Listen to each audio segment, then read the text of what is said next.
Good afternoon, ladies and gentlemen, and a very warm welcome to the first round of the 2017 UIAA Ice Climbing World Cup here in Durango, Colorado. My name's Liam Lonsdale and it's my pleasure to welcome you here this evening. We've seen 47 athletes from 12 countries competing today in the qualifying rounds to try and make it through to the semi-finals this afternoon. It's been an absolutely phenomenal qualifying round, really exciting action. It's the first time that we've had an event like this in Durango, so why don't we try and find out a little bit more about our host city. Durango, Colorado. We're the far southwestern corner of the state of Colorado. We're situated right where the mountains pretty much hit the desert. So we're just north of the New Mexico border. We got skiing minutes to the north, desert minutes to the south. All of that it comes down to this little central spot, and it's the town of Durango.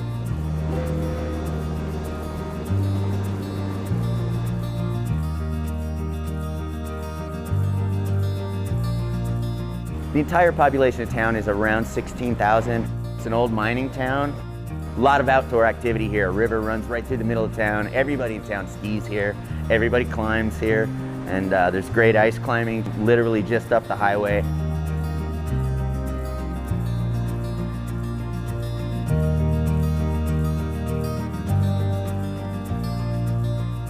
The thing about Durango is that it's far removed from big cities. The closest big city is Albuquerque, which is about a 3.5-hour drive. The beauty of Durango is it's a small enough town that everybody really gets along and looks out for each other. It's a special place.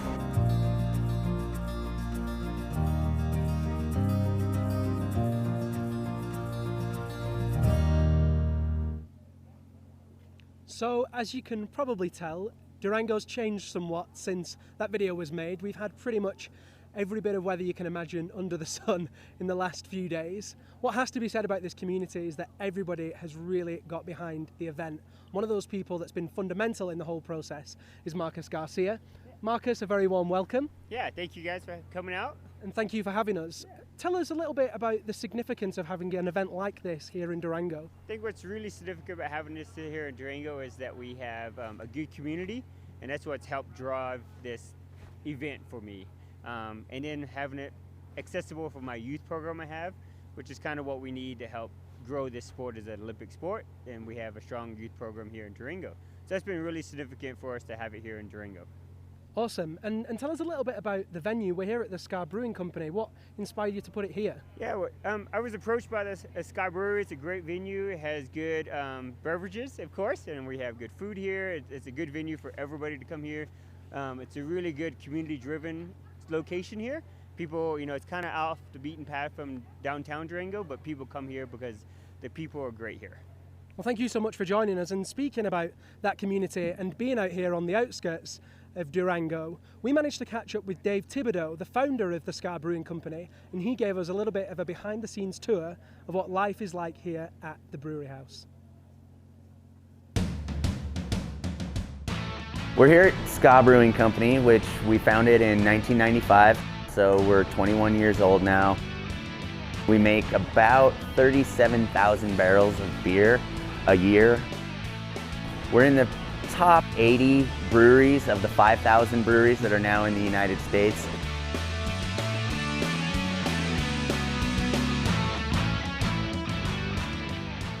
We're thrilled to be having this competition. I think it's going to be kind of like a beehive here. And there's some of the best climbers from around the world. It's really special to be able to have that in Durango. It means a lot to be a part of it here at SCA. And so I don't really know what to expect. I've never seen anything like this before, so it's going to be cool.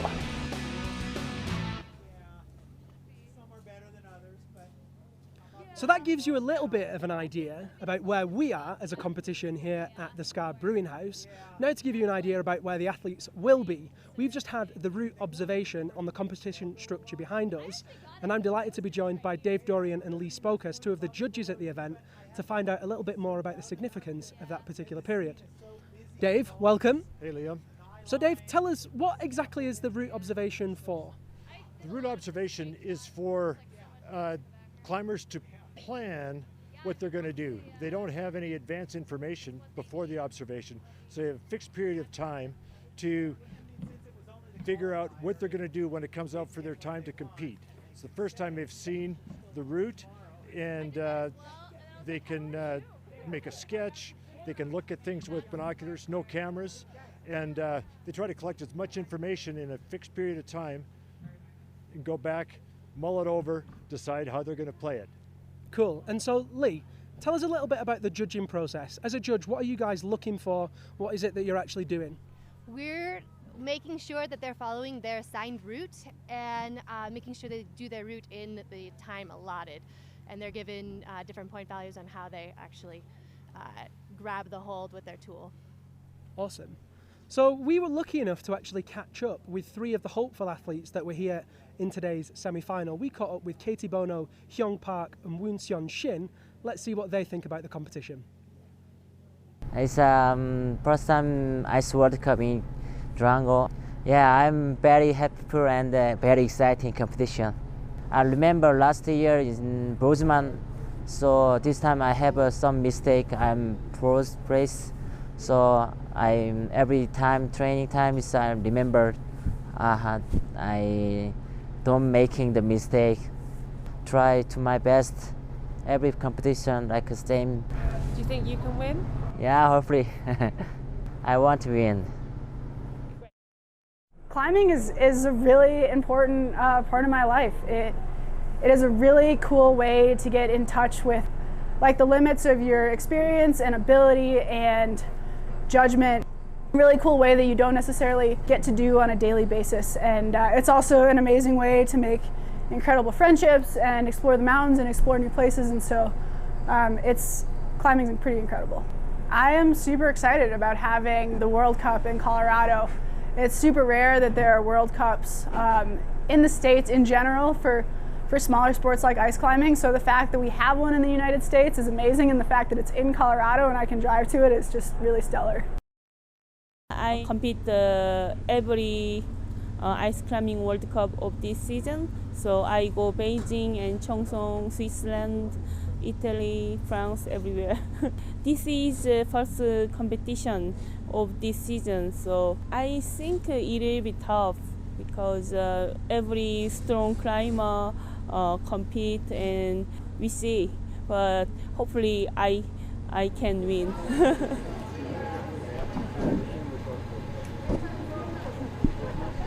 So we're now up in the commentary position.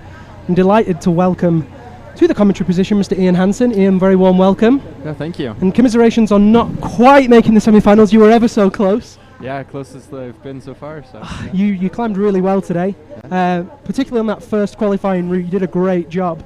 Tell us a little bit about the preparation that you've been making this year, and topping that first route was quite a significant difference to your performance last year. Yeah, this year I've been lucky enough that I've been able to build a wall at home that I've been able to train on, and I've been developing more dry tooling routes outside that we don't really have in the area that I live. So I've been outside on rock, I've been on ice, and I've been most importantly dry tooling on plastic at home.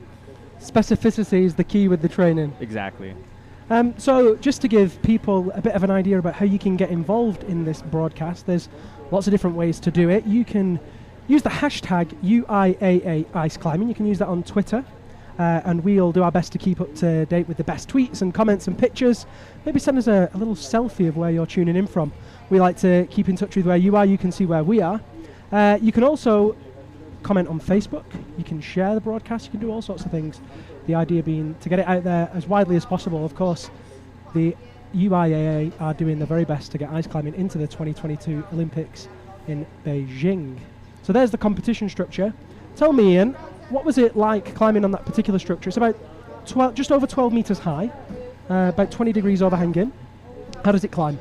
I was kind of worried when I saw pictures of it, but they did a great job building the wall, and especially the route setters. It was really fun. I was more just focused on the individual moves, and then it's just kind of suddenly I was at the top. So, which is kind of what you want. You want to be focused on the climbing and not really on what the structure's doing. You were in the zone. Exactly. Yeah. So let's go through a quick running order of the athletes that we've got out here today. We'll go through the women first. Out first will be Sara Jaklic of Slovenia. She actually placed 17th of 18. Unfortunately, Beth Goralski, who placed 18th, won't be joining us due to missing the isolation cut-off. Kendra Stritch will be out after that. Rebecca Lewis, Olga Kozek, Katie Bono, Annie Bertling, Inaka Raybergen, Anastasia Zazdravnik, Mariam Filipova, Nadia Galyamova, Ema McSwiggan, Hannah Rai-Song, and in the top 5, Angelika Reiner, Masha Edler, Maria Tolokonina, Katya Vlasova, and in first place, Won Seon Shin. A very strong field of ladies today.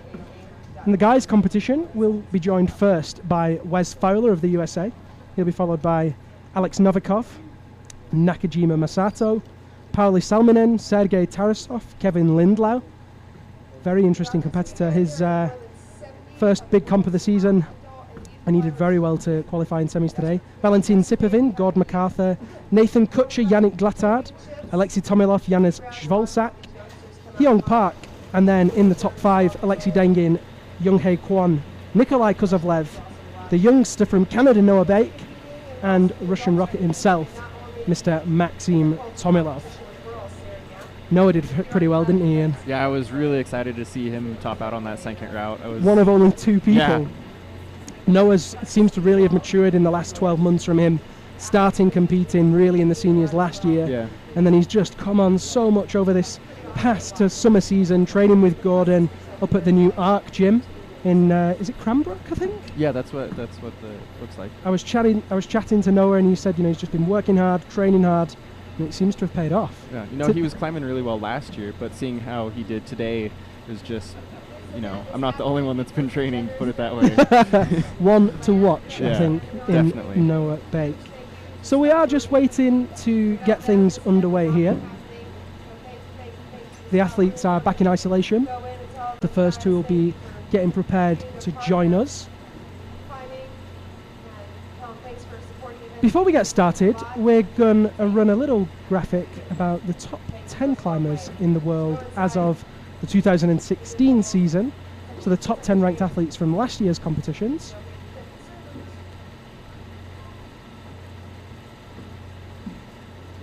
So that was the standards from last year. Not with us today, Mohammad Reza Safdarian of Iran put in a solid performance. We are joined by Valentin Sipovin, Sergei Tarasov, Alexei Dengin, Nikolai Kozovlev, Yannick Glattard, the Swiss youngster, very promising. He's been training hard.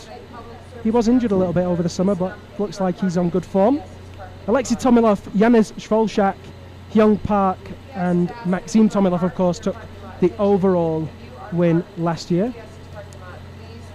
And in the women's top 10 from the 2016 season,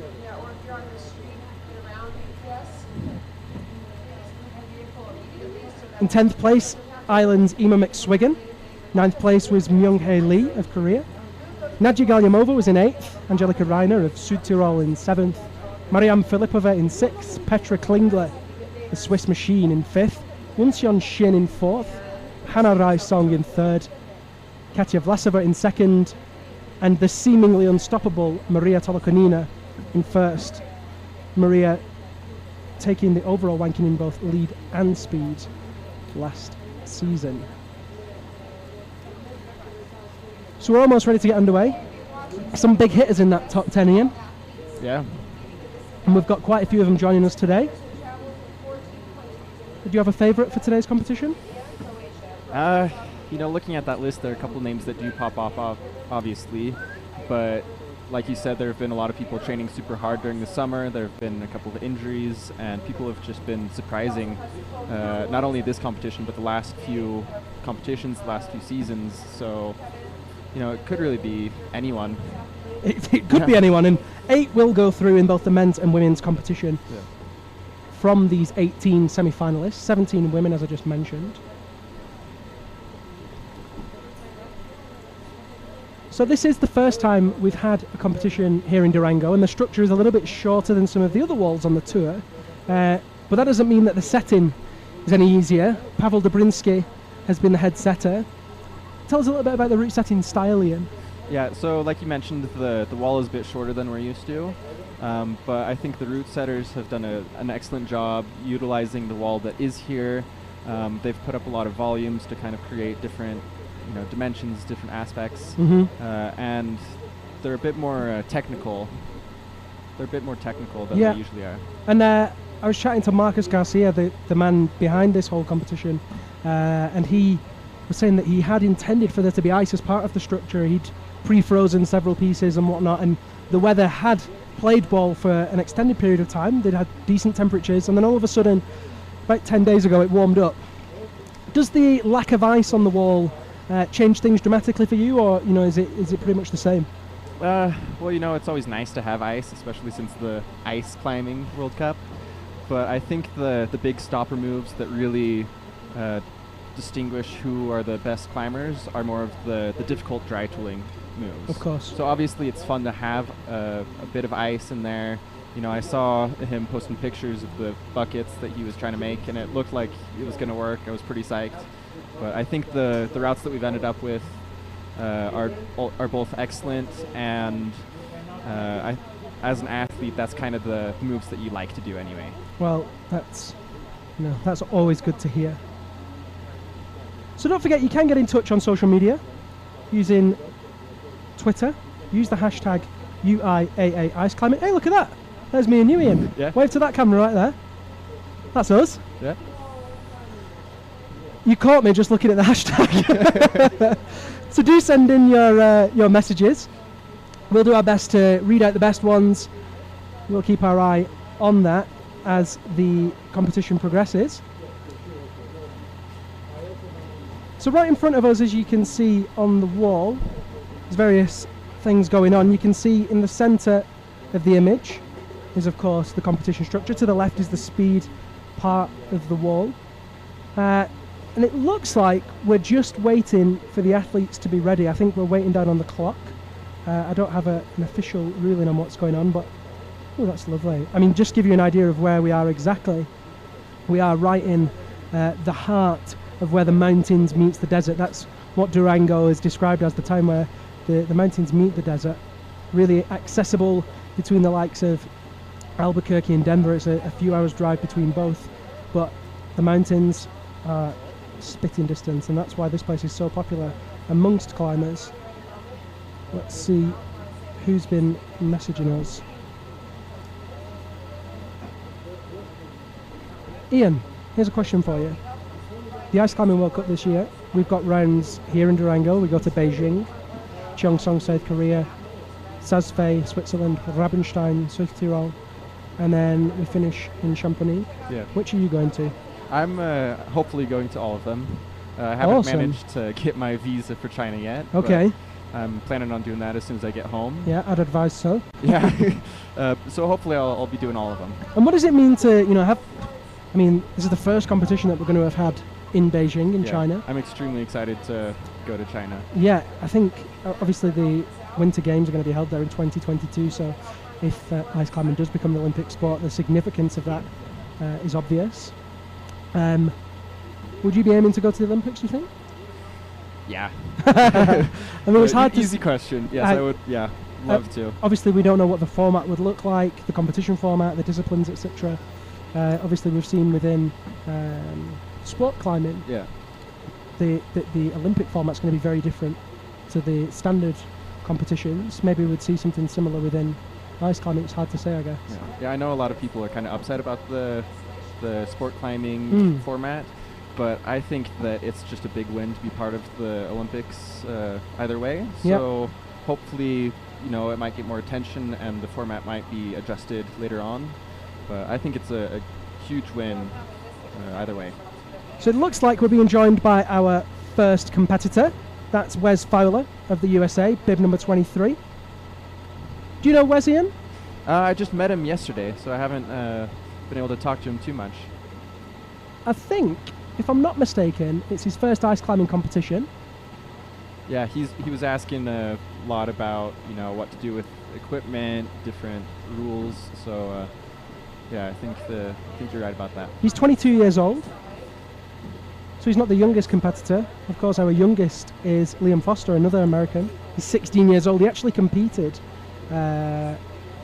in the youth event yesterday. He didn't make it through to the semi-finals, but did an awesome job just being here in the first place in a senior event. So Wes is just getting his gloves on, he's tied in, almost ready to go. And Wes, being a local boy, I'm sure will have the support of the crowd. Crowd slowly building up down there, still within working time.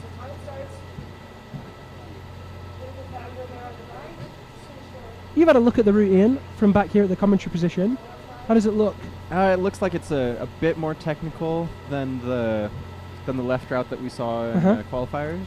I would say that it might be a little longer moves, but not necessarily the hardest moves we're going to see. Okay.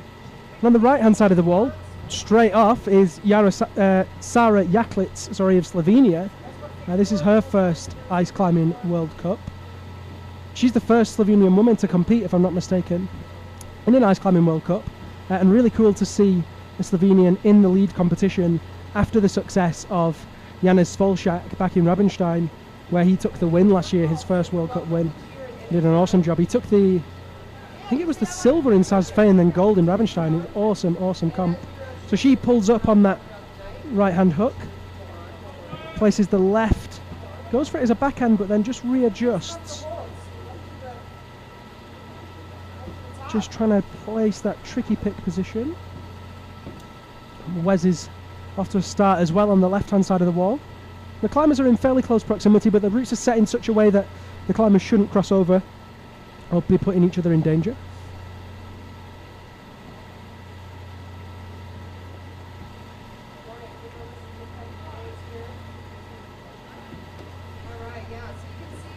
So Wes just powering up, matched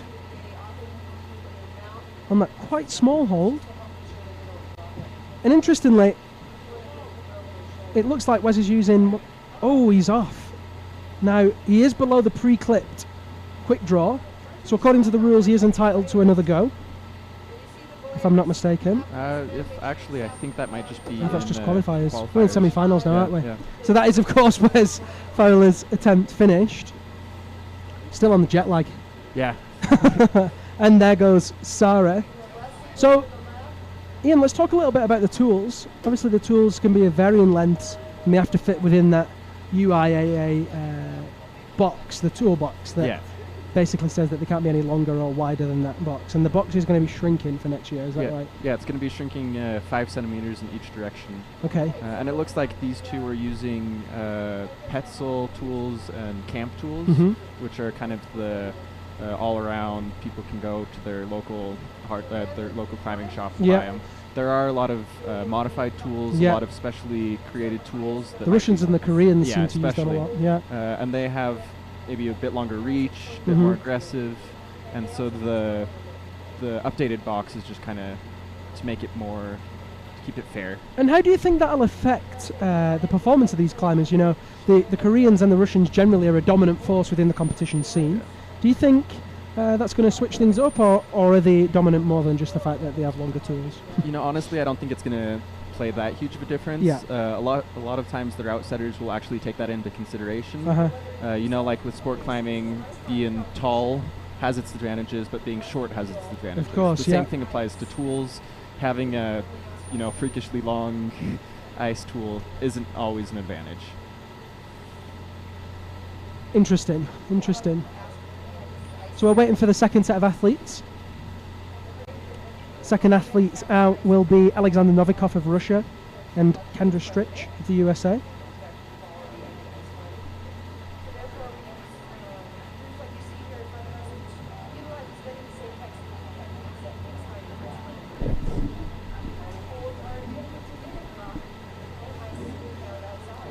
So Ian, while we're waiting for the next climbers to get set up, give me an insight into how a competitor would prepare for this event in the mental sense. Obviously, you said there's a lot of training gone on. How do you go about preparing your mind? Well, you know, the routes that we're climbing here are, you know, they're similar moves to when we're outside climbing, but then you have the competitive aspect. So the mental games do play a pretty big role. So personally, I try to look at old movies, both of myself, of other competitors, to try to get in a good mindset. And I've also, on the home wall that I've built, I do time rounds. I pretend that I'm in competition. I've set up a couple of draws and just a short bit of rope. So, you know, I pretend that I'm in competition to try to get into the mindset. And then to recreate the pressure exactly. almost. And then also so that when I'm on the wall here, I can kind of fall back into the relaxed, I'm at home, you know, training, just taking it easy. Cool. Yeah, thanks for that. Interesting. So there is Alexander Novikov on the left-hand side there.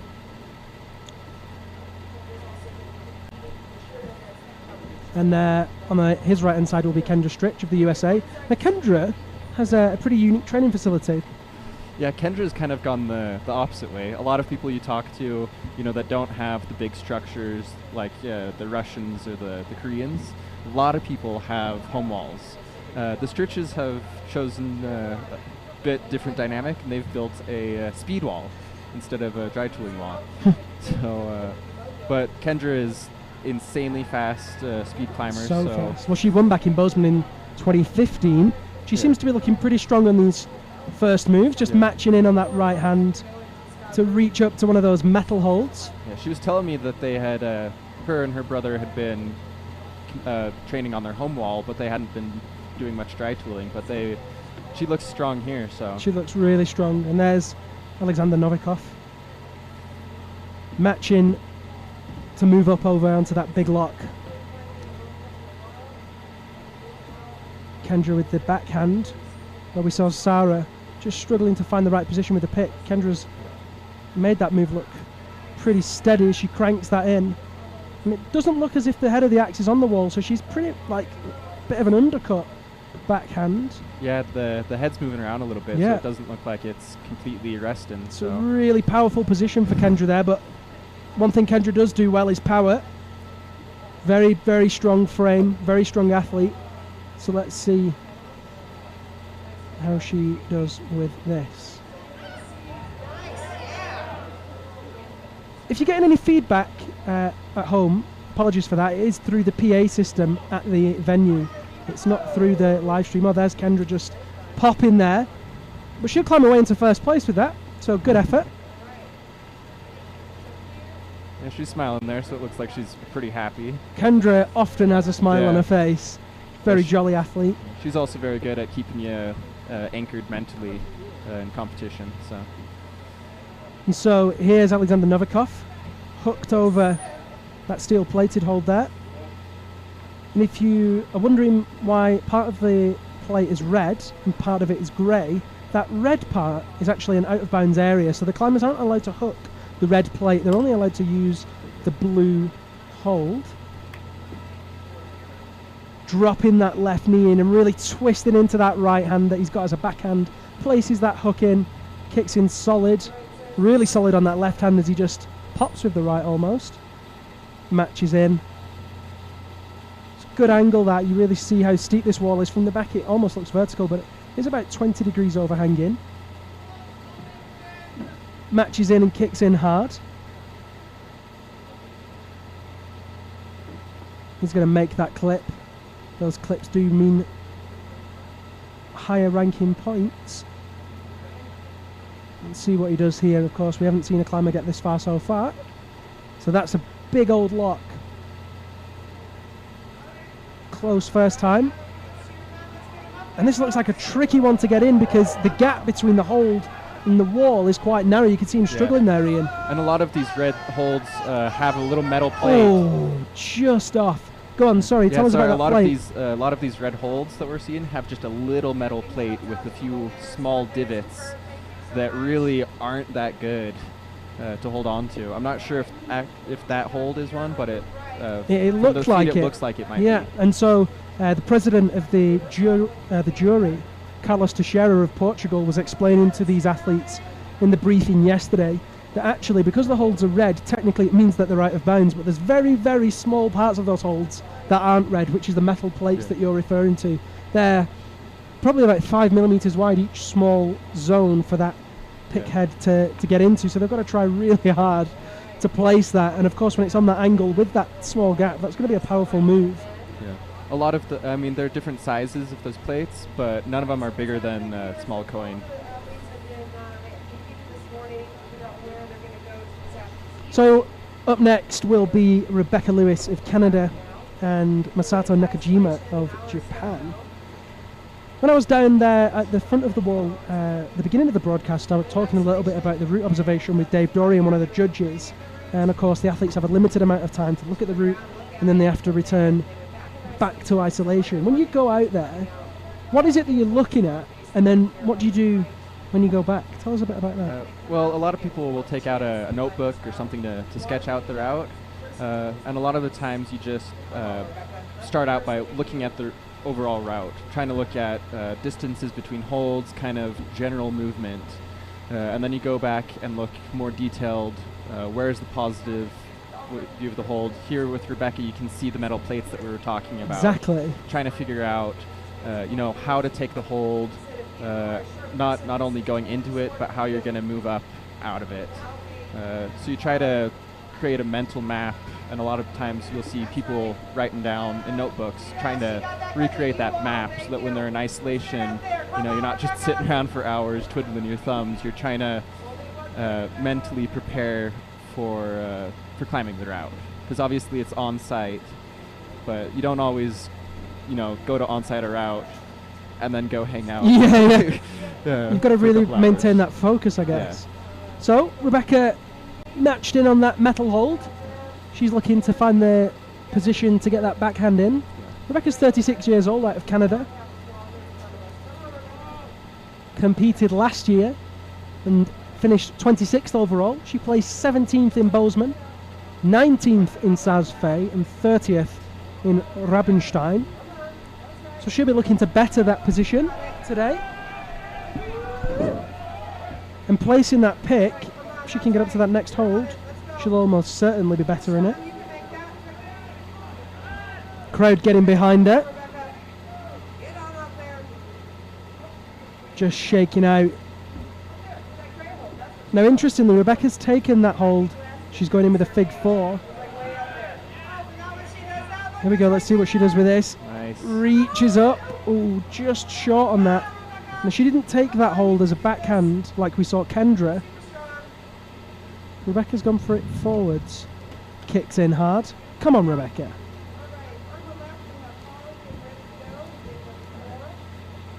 Flicks into the fig four again.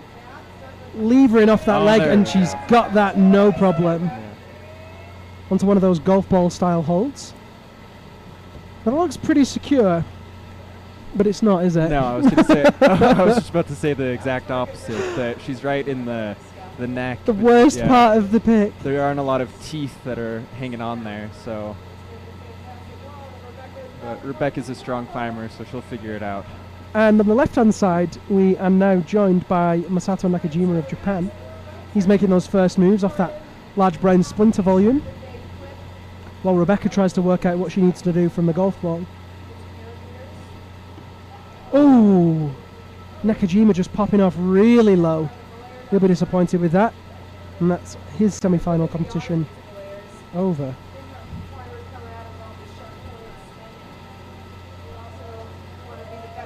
So Rebecca Lewis is looking really good now. She locks in on that fig four over the left hand, placing that right tool, drops the feet off, cutting loose, kicking in hard,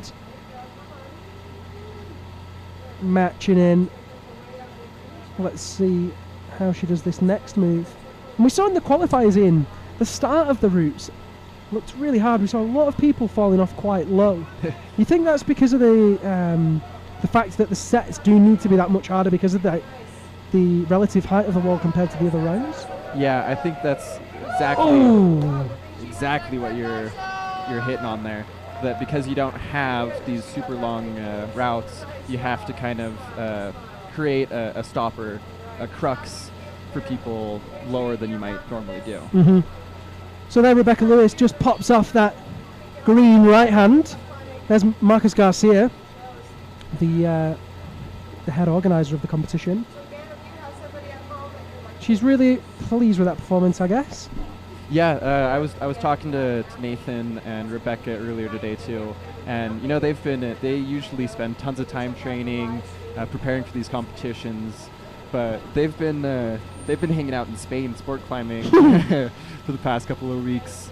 They were in Bozeman last year, but she was saying that it was kind of like a time warp because they were in Spain, you know, enjoying the warmth. Then they were in Bozeman, and suddenly they're back in the World Cup competition. Well, considering that she's been sport climbing in Spain, she looked pretty strong there. Yeah. Clearly, that pulling on crimps and pockets hasn't done her any harm. Yeah, she's got some good lock strength and a good performance there from the Canadian. And you did mention Nathan there. That's her other half, isn't it? Yeah. Nathan Kutcher of Canada. He'll be out later. He placed 11th in the qualifying round. So next out, we'll have Pauli Salminen of Finland and Olga Kozek of Poland. I was chatting to the Finnish guys yesterday, Pauli and Eni, and they were both super stoked to be here. Yeah, they're both super enthusiastic, very nice. Yeah, I mean, it's so cool to see people coming from as far afield as Finland, and of course you're in Norway. Yeah. And that's quite a way as well. Yeah, you know, I met them last year in Switzerland, and a lot of Scandinavian countries, the language is close enough that you can understand each other. Not Finnish though. Finnish is like, I don't even know how to describe Finnish, it's weird, but a lot of Finns actually speak Swedish. So I saw them climbing in Switzerland, and I go up to them and just start chatting away, like saying, "Hey, you guys are the Finnish people, right? Like, how's it going?" And they just looked at me like I was... You said that in Norwegian? Yeah, they looked at me like I was speaking Norwegian, and they don't. Oh, look at that. Father Christmas joined us, although he's looking a bit worse for wear. Come on, pal, you're all right. Pretend you're enjoying it.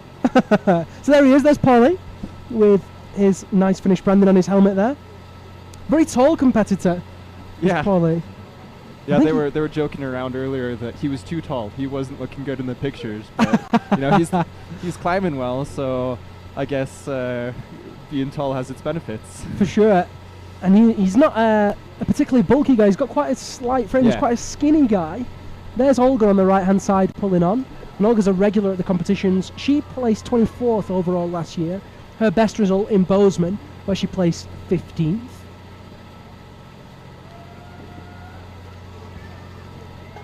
She's making good progress on that right-hand side, while Pauli gets himself ready to climb.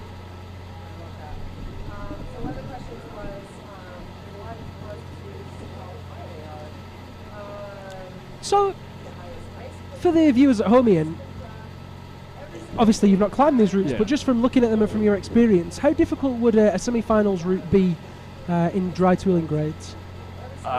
It's always so difficult to... that's the question everyone wants to know. What are these grades? What are these grades? You're not going to find routes like this outside. You see the hold that Olga's on right now, just the way everyone has been struggling with it. And then kicking your feet in plays a huge difference. A lot of people will go, "Oh, well, that's kind of cheating. You get footholds everywhere." Yeah.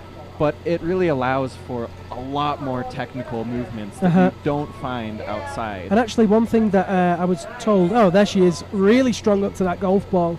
Pauli getting off to a good start as well on the left. One thing I was told by the competitors was actually the density of the plywood varies panel to panel. Yeah. So some of the panels are quite soft and you kick in and they go in easy. Yeah. Some of them, they just bounce straight off there. Yeah, and I had way sharper front points than I usually do this year. And it was, like you said, different densities in them. I had a couple of panels where I could almost just press my feet in without kicking, and then other ones where I just had to wail them, and they just kind of went in. We've just seen Pauli fall there really low down, unfortunately. So that'll be his semi-final over. He'll be disappointed with that, especially after looking so strong in the qualifying round. But I have been told that he's doing all the comps this year, so hopefully he can pick himself up, brush himself off, and come back strong in Beijing in January. You'll be able to tune in to all of these broadcasts We'll be broadcasting live from all of the events all over the world on YouTube and Facebook. We're hoping to at some point be able to broadcast off Periscope too via the Twitter platform. There's all sorts of different ways that you can engage with us. And don't forget, if you do want to get in touch, why not use the hashtag UIAA Ice Climbing? You can even tweet me directly on @Liam Lonsdale if you feel like it. But the hashtag is UIAA Ice Climbing, and we see Olga just flicking between Fig 4s and Fig 9s there.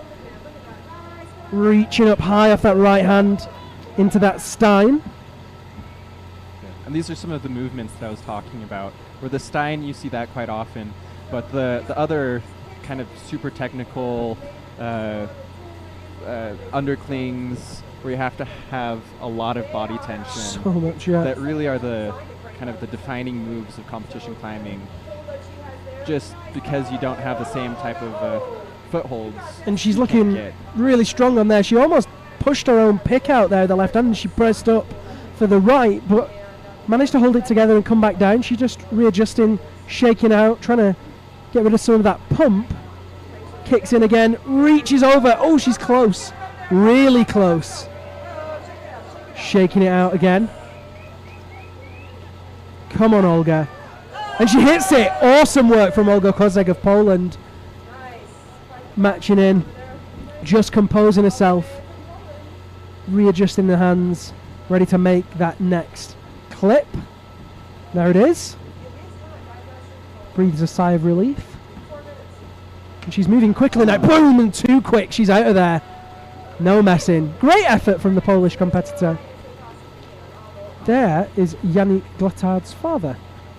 He's here with his son, who we'll be seeing later on. And your dad's here as well, Ian. Yeah, that's the great thing about having family in the US is they come out and support you. Well, it was good. It is great, in fact, that he's here. But I'm kind of disappointed that he is, because he was one of our most loyal tweeters on the circuit last year. He was always in touch, commenting and asking questions and giving you shout-outs and all sorts of stuff. So it's great to have him here, but it's a shame because I'm missing him on Twitter. There's Sergei Tarasov on the left-hand side. Now, this guy is a bit of a legend. He's 50 years old, and yet even at the tender age of 50, managed to place 8th overall last year. And in fact, took a podium spot in Bozeman, where he placed 3rd. And yeah, I mean, the physicality of this guy at 50 years old is just phenomenal, no? Yeah, he is. It's when you look at sport climbing, you see that the average age is maybe in the 30s, but like in ice climbing, yeah, you have the young kids like Noah and Yannick, obviously, yeah. But I mean, look at dropping out of there and just getting bashed on the head with his axe. Yeah. Just looking at his tools, something went wrong there. And he'll be disappointed not to make a final because, of course, here we go in replay. Let's see what happened. Watch that right tool. He bounced up on that Fig 4. Oh, and it just blew. I think at the end of his axe maybe snapped. Yeah, because you see he's looking at it there, so you might be onto something. And it didn't even look like it popped backwards. He just dropped straight down. So that's going to have happened. Why? Because he's filed it too sharp or what? Too narrow on the end? Possibly. Some people get super aggressive about looks like he's maybe cut his chin as well when it blew. Yeah, when it came down, it looked like his one tool hit him on the head, on the helmet, but it may have hit him on the chin as well. Bummer. Well, that's Sergei Tarasov's competition over, and actually someone who I maybe would have put down as a potential finalist. Yeah, I was just saying that he's such a strong climber. He's got tons of power. He's got, his age hasn't really slowed him down. It's given him more experience and more tools to play on. That is one thing that I really love about the ice climbing World Cup circuit, is the massive broad spectrum of people that we've got on here. Like you say, from the 18-year-old, 19-year-old Noah and Yannick through to 50-year-old Sergei. Of course, today we had 16-year-old Liam Foster competing. We really have here's two names to watch out for. We saw them in Sazfei and in Rabenstein. Lucas and Sina Gertz of the Swiss team. Yes. They're actually out in Kirov right now on a training camp. So they didn't come out to the States. They went to Russia instead to do some secret training. Although I've just blown the cover. Sorry, Lucas and Sina. Look at that, family fun. Everybody's tuned in and watching. Local organisers checking out what's, making sure the rope's in the right place.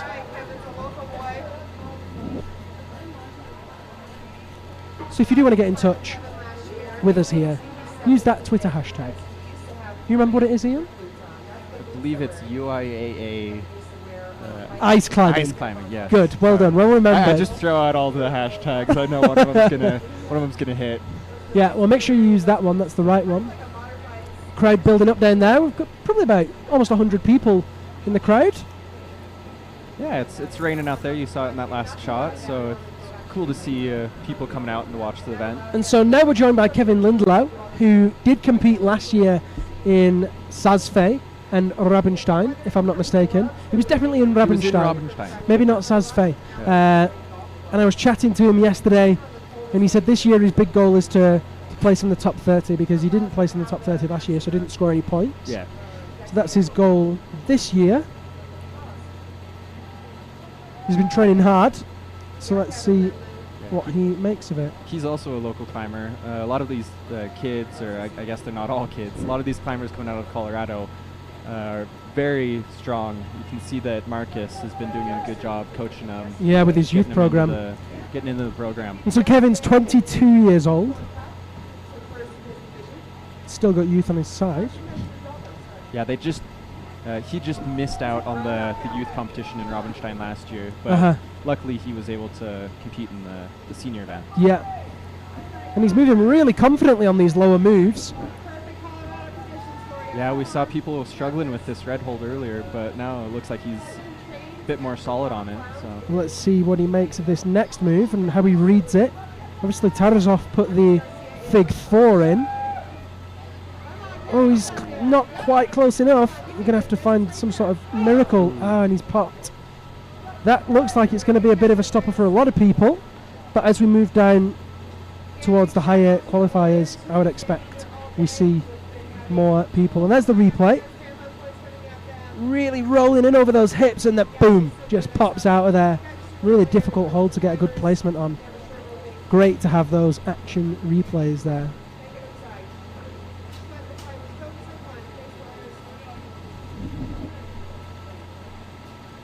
Whilst we're waiting for Kevin to untie, I'd like to give a big shout out to a brand new team that's joining us on the tour this year. QTV Sports are going to be joining us for pretty much the entire tour, broadcasting the competitions. They're based out of Glasgow, Scotland, but they so far have done an awesome job, and we're very excited to see what they can bring to the competitions. They're really bringing some awesome added production value and expertise that we haven't seen in the Ice Climbing World Cup before. So a big shout out to those guys. And there's one of our route setters getting involved with the quick draw there. Looks like he's trying to switch a hold. Go on, yeah, Ian. when I think it was it Olga that was climbing just now? Olga Kozak, yeah. This triangular hold that he's going out to right now looked like she was looking at it when she popped off. Yeah. And I thought she was looking pretty solid. So I was thinking maybe there was a problem with the hold. And it looks like they're going up to check it. Maybe something well, if they are changing off. it could be some sort of technical incident as well, which would have various ramifications for Olga's attempt. Oh, below. There goes the hold. And it does happen that holds break, but they have doubles of the holds. Yeah. You can see that he's drawn a little outline there. So. Yeah, and so those outlines are for them to basically work out exactly where the holds go so that they can replicate it between qualifiers and semi-finals, etc. Don't drop it this time. So if you are watching, use that hashtag UIAA Ice Climbing. Tweet us. Send us a comment on Facebook. Let us know where you're watching from. Let us know who your favourite is to win. Get in touch. It's always great to hear from you. Here at the UIAA, we like to interact as much as possible. And on Facebook, of course, you can actually watch the broadcast. some of you may be tuned in on Facebook. Use that same hashtag UIAA Ice Climbing, or drop us a comment.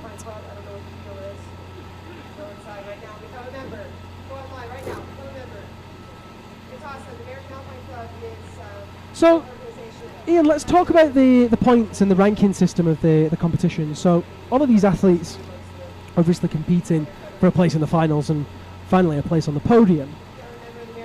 But, aside from that, there's an overall competition. Yeah. Explain that for me. So it's a World Cup circuit. So like you mentioned, we're obviously trying to place and come to finals or as high as possible for each individual competition. But you get cup standings, you get points. Top 30 competitors get World Cup points that accumulate throughout the season. And whoever has the most points at the end of the season is then the overall winner. Okay. And so, of course, we're going to have the World Championship in Champagny-en-Valois in France. I presume that's how you say it. My French is pretty poor. Mine's not better, so... Excellent. So we'll go with that. We'll just call it Champagny. And that's a separate competition altogether. So that overall ranking doesn't actually have any effect on the World Championship. And so you could be World Champion but not overall champion. Yes, correct. There's Marcus and his team of local organisers and volunteers. Marcus Garcia of the Rock Lounge. His youth program's been one of the main talking points, really. He had so many strong climbers in the competition yesterday, in the junior competition. There's Kevin Lindlow again, really just struggling to reach up to that top left. Just not quite the right body position as that pick popped. Nearly took out his B-layer. The B-layers have got a risky job. Yeah. I would not be volunteering for that job. No, they do an excellent job because they have to give us enough rope, but not too much that, you know, it's dangerous. Nobody wants to, I believe you Americans call it cratering. Nobody wants to crater. Or if you're English, take a ground fall. Yeah. A big shout out to the title sponsor of the UIAA Ice Climbing World Cup season, the North Face. You'll see their logos on all of the equipment, all of the signage. This tour and this broadcast would not be possible without the North Face career. So we have to say a huge thank you to them for all their support. And we're just waiting for Marcus and his loyal team just to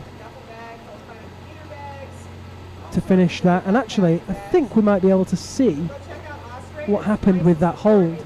So this is Olga Kozak of Poland. And she threw hard.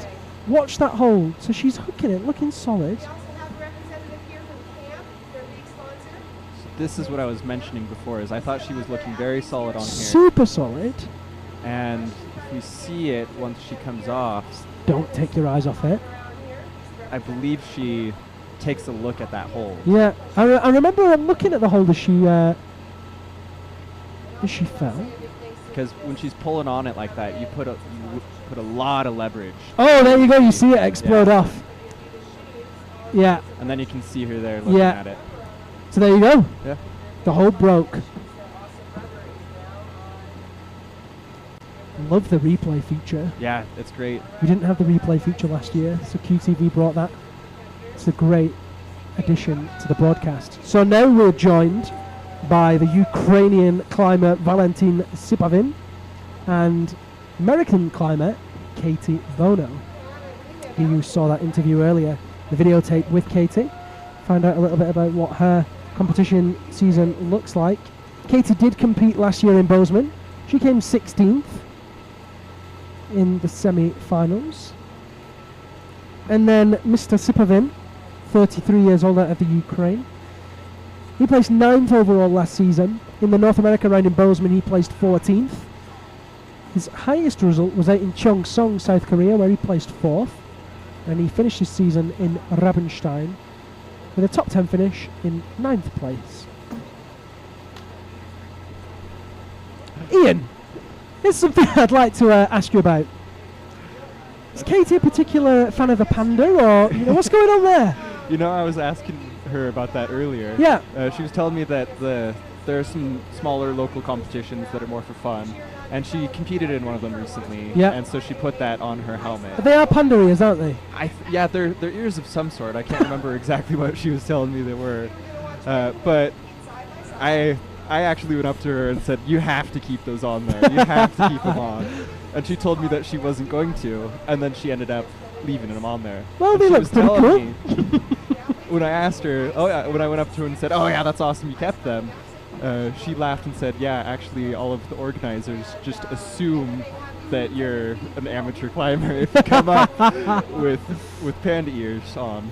And Katie is by no means an amateur. No, she said that they were asking, "Oh, is this your first competition?" It's like, no. So here's Sipovin with that Fig 4 on the hold that we saw Sergei Tarasov drop. We saw Kevin Lindlau drop it. What's Sipovin going to do? Now, this guy is very strong. Yeah, he's very strong, and he also has a lot of experience. So you Very can see experienced. You see now he's going up to what Kevin was doing earlier. But he's got a deep lock, and his hip Yeah. position's significantly different. Yeah. Much stronger there, and he takes that hold no problem with the backhand. Matches in with the other pick. Looking like there's not quite enough room there. He's taking his time to just make sure it's seated properly. Yeah, sometimes with these more technical holds, you'll get on it and get in a position where you are hanging on it, and then you get up to where he is now and you see that, oh, this wasn't the best position for this hold. So you try to reposition it like he was doing earlier, but... Katie's dropped the Fig 9. Look at that. Oh, nice. Keen. Yeah, like you can see, like you mentioned, she's not a an amateur By climber. no means. So Katie flicks that Fig 9 into a Fig 4. Reaches up with that left hand, just looking for the right position in the pick. As Sipovin reaches up high with the left into that powerful move around the big grey blocks volume. Big shout out to Joe Saunders. He's tweeted us and wants to wish good luck to everyone who's competing in the Scottish Mixed Masters Series tomorrow. Those guys are all tuning in from Scotland, so a big shout out to Joe and the team. Yeah, Joe's a good climber too. We got to hang out with him a bit last year. He was in Rabenstein, wasn't he? Yeah, I was kind of disappointed that none of them came out here to Durango, but hopefully we'll be able to see them later on during the Indeed, there's not a season. single British competitor, unfortunately. Big shout out to Marianne van der Steen. Marianne's also tweeted in saying that she's loving the inside information. Valentin Sipovin makes that clip no problem. And with that left hand backhand, reaches in with a right. Looking to place the Stein. Yeah, it looks pretty solid. Looking strong as he transfers the weight over to the right hand. Matches in on that. Oh, but not as solid as he looked. Just dropping that hold there. And it's a big fall. Let's see a replay of that. Wow. He looked so solid then, but... I think it's going to be the Stein pull coming out. Yeah, the you see Stein that it's was moving a little good. bit. The pick readjusted a little when he moved into it. Yeah, there. Tries Boom. To, yeah. Ah, so close. And we did lose Katie Bono there as well. Good effort from Katie. And her unusual attire. And let's see what happened with Katie. So she was matched on that blue hold. Oh, and just popped out of the Fig 4. Oh, so close. So we've seen quite a lot of competitors dropping it there, Ian. Yeah, it looks like Pavel, the route setters, put in some hard moves pretty low. And despite only being a few moves up there, you know, she was only at what, the third clip? She's pretty out of breath. Yeah, these moves are looking pretty powerful.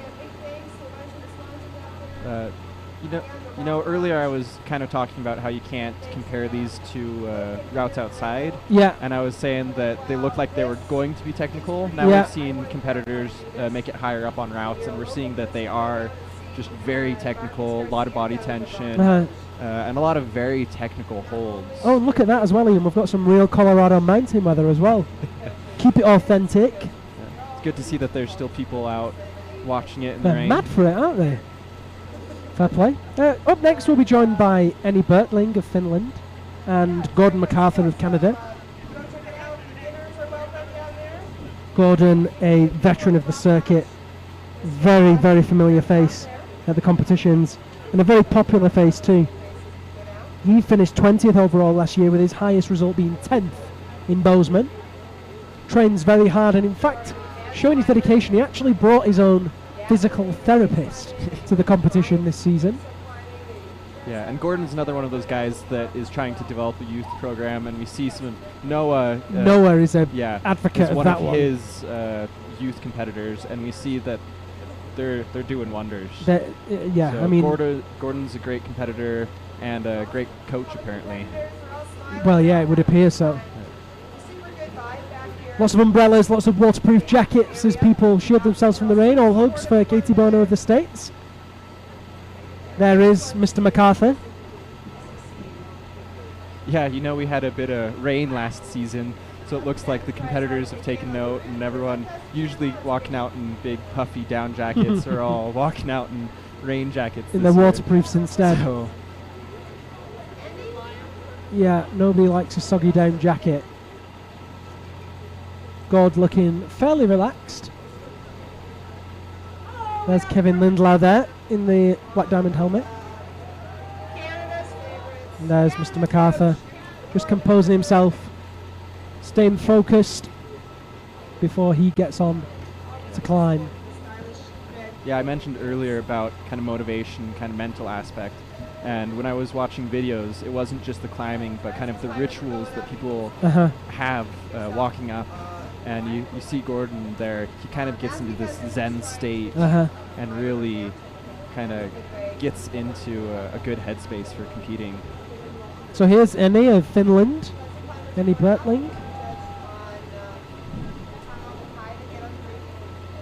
She's making good progress on those first moves.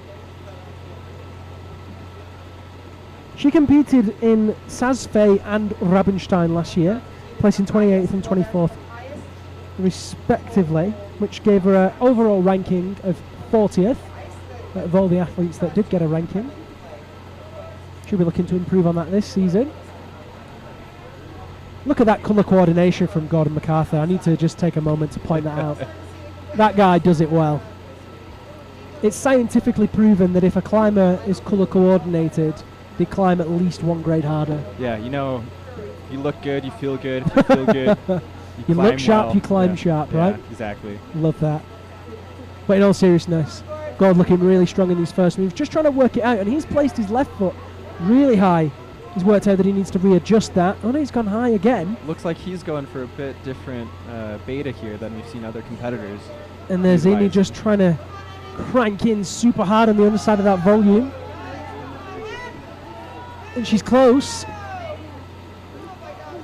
Very close to that golf ball. Gord's having a little bit of trouble low down here. Placing that Fig 4, a bit of extra security. And of course the Fig 4. Oh no! We'll lose Gordon MacArthur very low down, and he's in all sorts of a tangle. He'll be very disappointed with that. You can see him hitting himself in the head. He's not happy. Such a shame. He looked pretty relaxed, but figure 4 just not the right beater there. Okay, here goes Enni. She's still battling with that move off the volume for the golf ball. Close, so close. Come on, Enni. Strong lock off there too. She needs to roll all the way over that lock. She's so close. Oh no, and she's a tall competitor as well, just to give you an idea how long that move is. She's got a really crank on that. Come on, Enni. There it is. Big cheers from the crowd for bib number 100, Enni Bertling. Reaches up and makes that clip.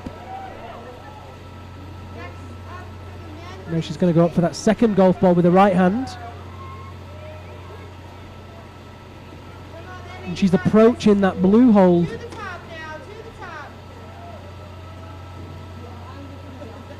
Looking to play. There it is in the golf ball. The athletes have to be careful not to hook the back of the hold. Of course, that is out of bounds. Yeah, and if you look carefully there, you can almost see a little red stripe where it meets the wall. Yeah. And that, of course, means that it's out of bounds. Yeah. She's just switching tools there on that to flip to a backhand. Cranks down on the left. Reaches up into the right. Into that undercling. With the head of the axe free. It's not cranked up against that wall. Although she's looking really solid. And this is the hold that we saw Olga Kosek pop off earlier as the lip snapped. We've seen that replaced. And she's timed out. Ooh. And there goes the axe. Great effort though. Yeah. That sees her now tied. In fact, not tied. She'll be in second place. Because of course Olga did take that hold in control. Great effort from Annie Bertling. Yeah, another competitor that has Let's home watch wall. that again. She has a home wall, does she? Yeah. Here we go. Oh, she was so close. Couple of mil. But with the pressure of the time running down on her. And that doing was those there. big moves are really tiring too, so you can't always give it too many tries. Yeah. Looks like she's enjoyed herself there. Next up with the men, we've talked about him already very briefly, will be Mr. Nathan Kutcher. Well, there's a lot of fans of Nathan Kutcher out there. There should be.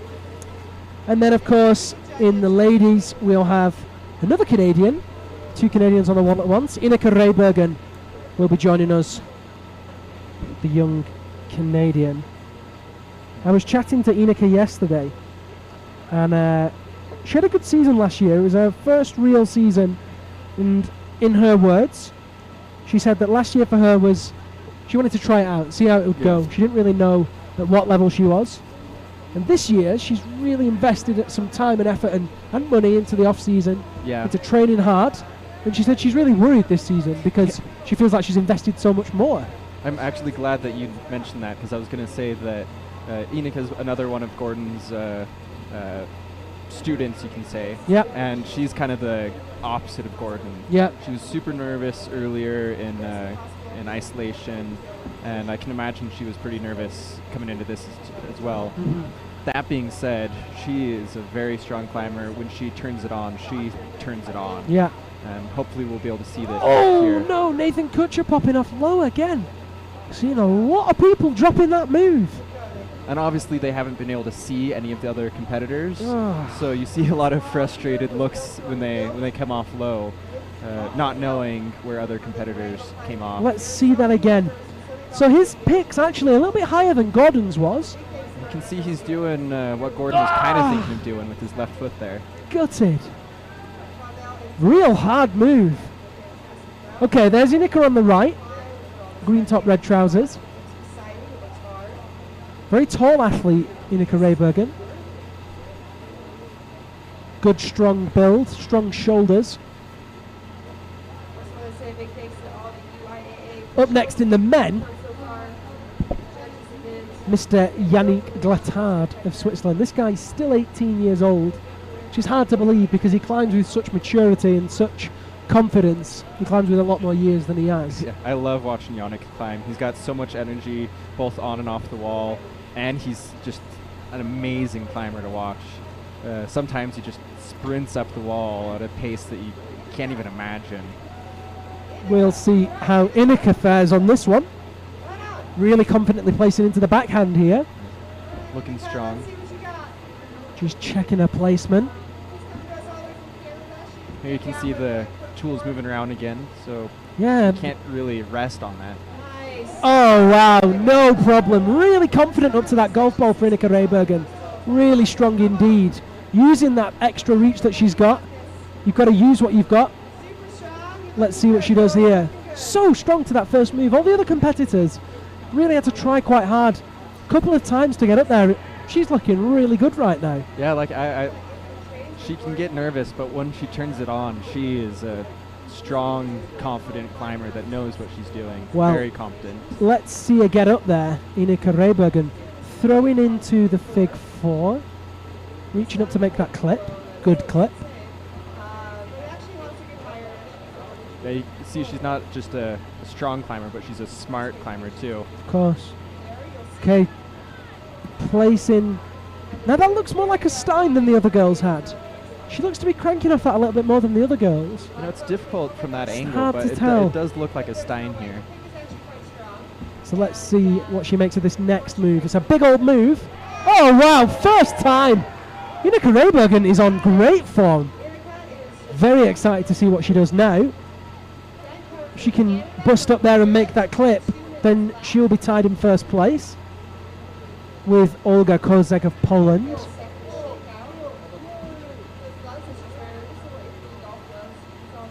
Come on, Ineke. Now for the viewers at home, we don't actually have a clock, so we're listening out for the compare for Dawn to give us a bit of an insight into how much time she's got. We haven't had a 1 minute warning yet, so she's been moving quickly. She's definitely got over a minute left. Plenty of time to make progress. She's just readjusting those picks.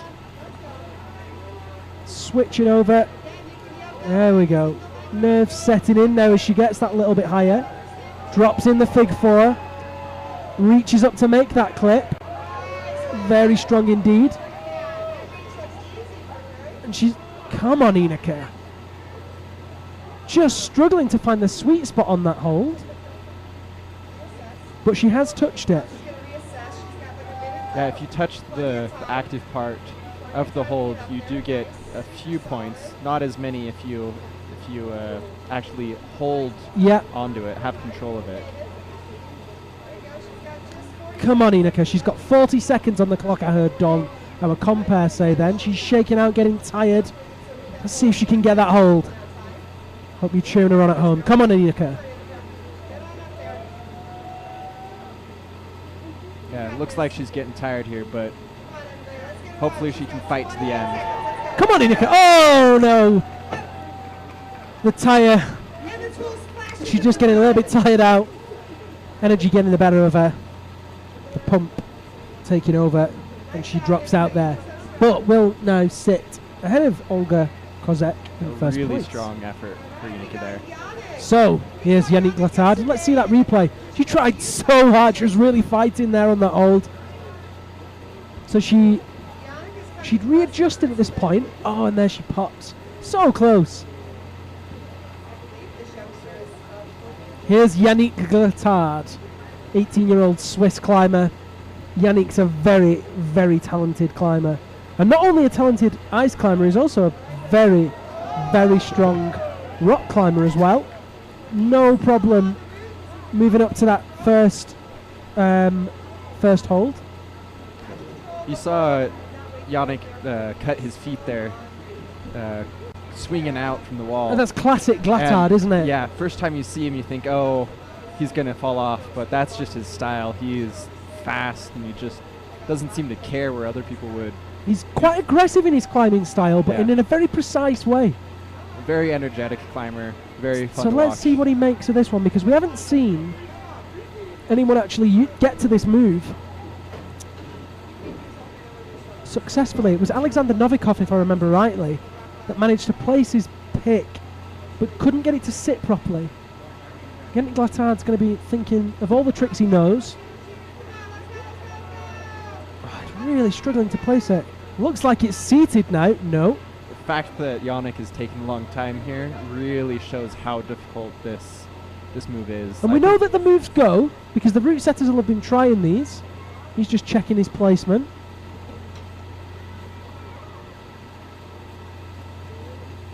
He's going to go for the fig four over the left arm. Oh, he's cranking so high off that. He skipped the hold. Of course he has. Oh, and it's popped. Well, it didn't work. However, as it stands, that puts him into first place because he did make contact with a higher hold than Alexander Novikov. Yeah, you're allowed to skip holds if possible. It isn't always possible, but let's see that in replay. He was fighting hard there. He skipped the hold.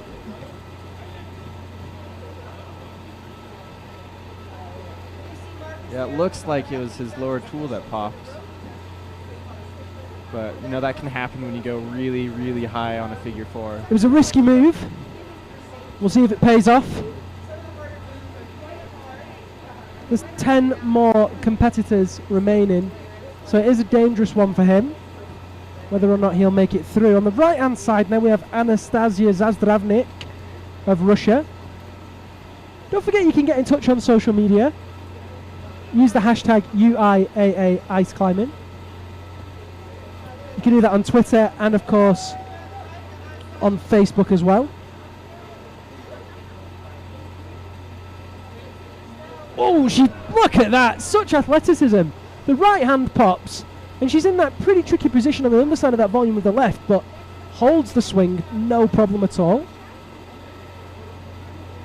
How hard is it to remain composed in those situations, Ian? Well, again, especially with this difficult of a move, we've seen a lot of people struggling going into that hold. So the fact that she managed to reel it back in shows the level of a competitor here.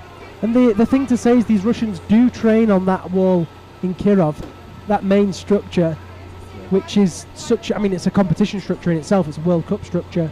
But having that facility must make a massive difference to their off-season training. The Russians actually have several really incredible looking structures, and they just finished off their Russian Cup that has a few events, and they really take it seriously, and you can see it with how they climb.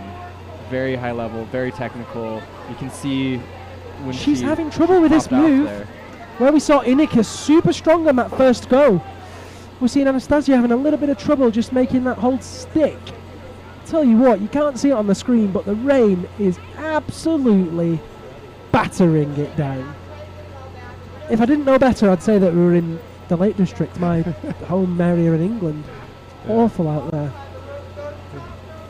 It reminds me of where I live too, and that's not necessarily a great thing. Oh, I'm getting blown on. It's blowing in. Oh, come on. Come on, Anastasia. And this is a powerful move too, so the fact that she keeps going for it, I hope she can get it. Really trying to fight there. Come on. Just struggling to hit that precision with the lock. One more big effort. All those attempts she's having, she's going to be getting more and more tired. She's scraping it, but not quite getting a hold of it.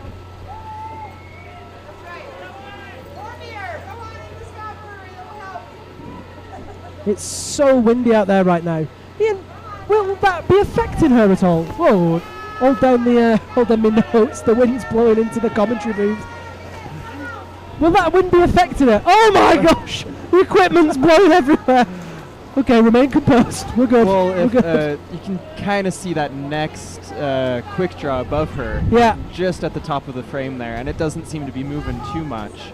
So I don't know how much when she's actually feeling, and she's probably just the in wind's the almost zone. blowing onto her as opposed to across her. Yeah. You can see the banners on the right hand side really blowing though. Yeah. Maybe she's getting some protection from that. Yeah, I don't know how much it's affecting her. I think she's really just kind of focused. Obviously, you can hear the shouting in the background. You can hear people. She's almost timed out at this point. Yeah. But let's see if you can give it a couple more good efforts. Maybe gain control of that hold.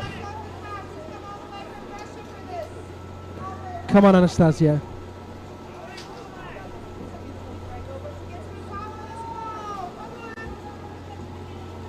Come on, Anastasia.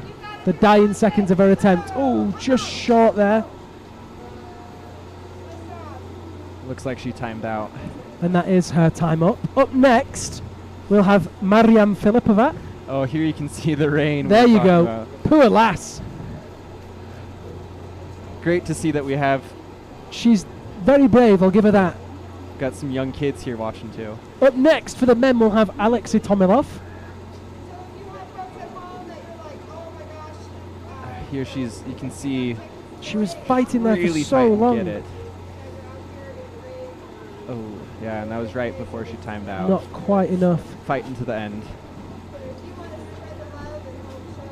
So, right now we will be joined by Mariam Filipova of Russia in the ladies and Alexei Tomilov of Russia in the men's. Looks like we're just waiting for the judges to get those guys sorted. Alexei Tomilov, of course, one of two Tomilov brothers, formidable forces in the ice climbing scene. Alex is the older of the two brothers. He's 33 years old.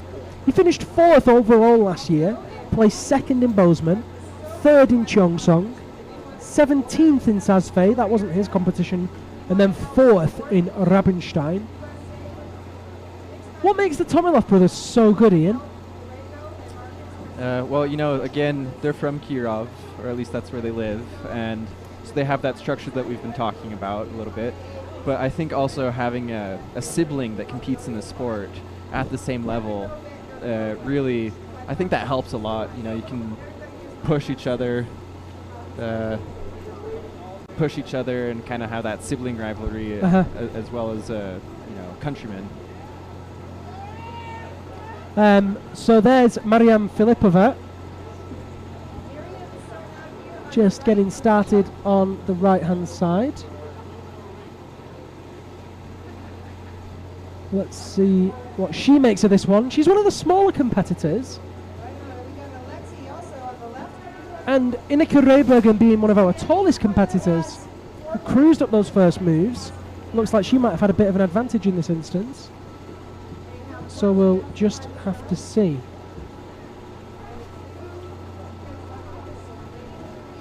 And there's Alexei Tomilov in the yellow on the left.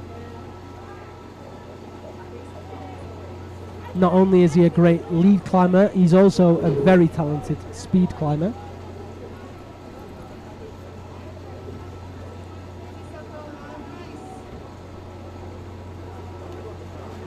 You see, he's using kind of one of the two betas we've been seeing, one of the methods, and looking strong, looking in very control. Strong indeed.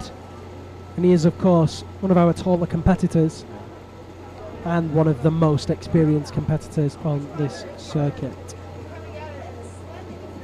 He's very familiar with these holds, knows exactly where the sweet spot is. You see, he's still strong. Another competitor dropping it there.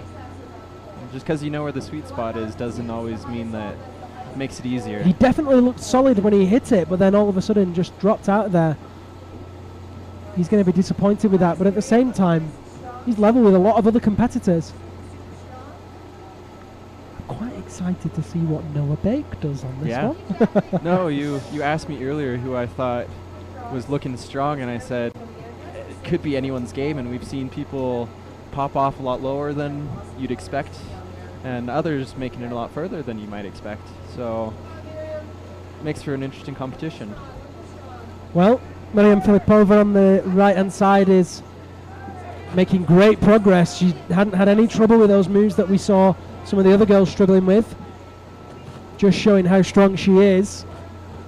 Looks like she's using that hold as a stein as well. Just having a moment to compose herself. She doesn't look like she's moving super quick, but she's moving efficiently, and that in itself gives you some speed. She's made it up here pretty quick, and it looks like she's just taking some time to figure out what to do next.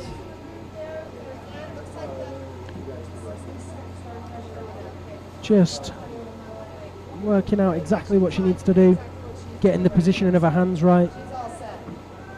And here she goes. Oh, just misses it on her first attempt.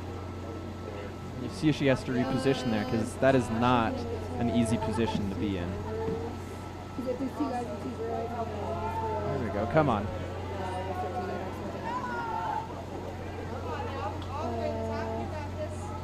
Here she goes. Oh, and she was so close to hitting it that time.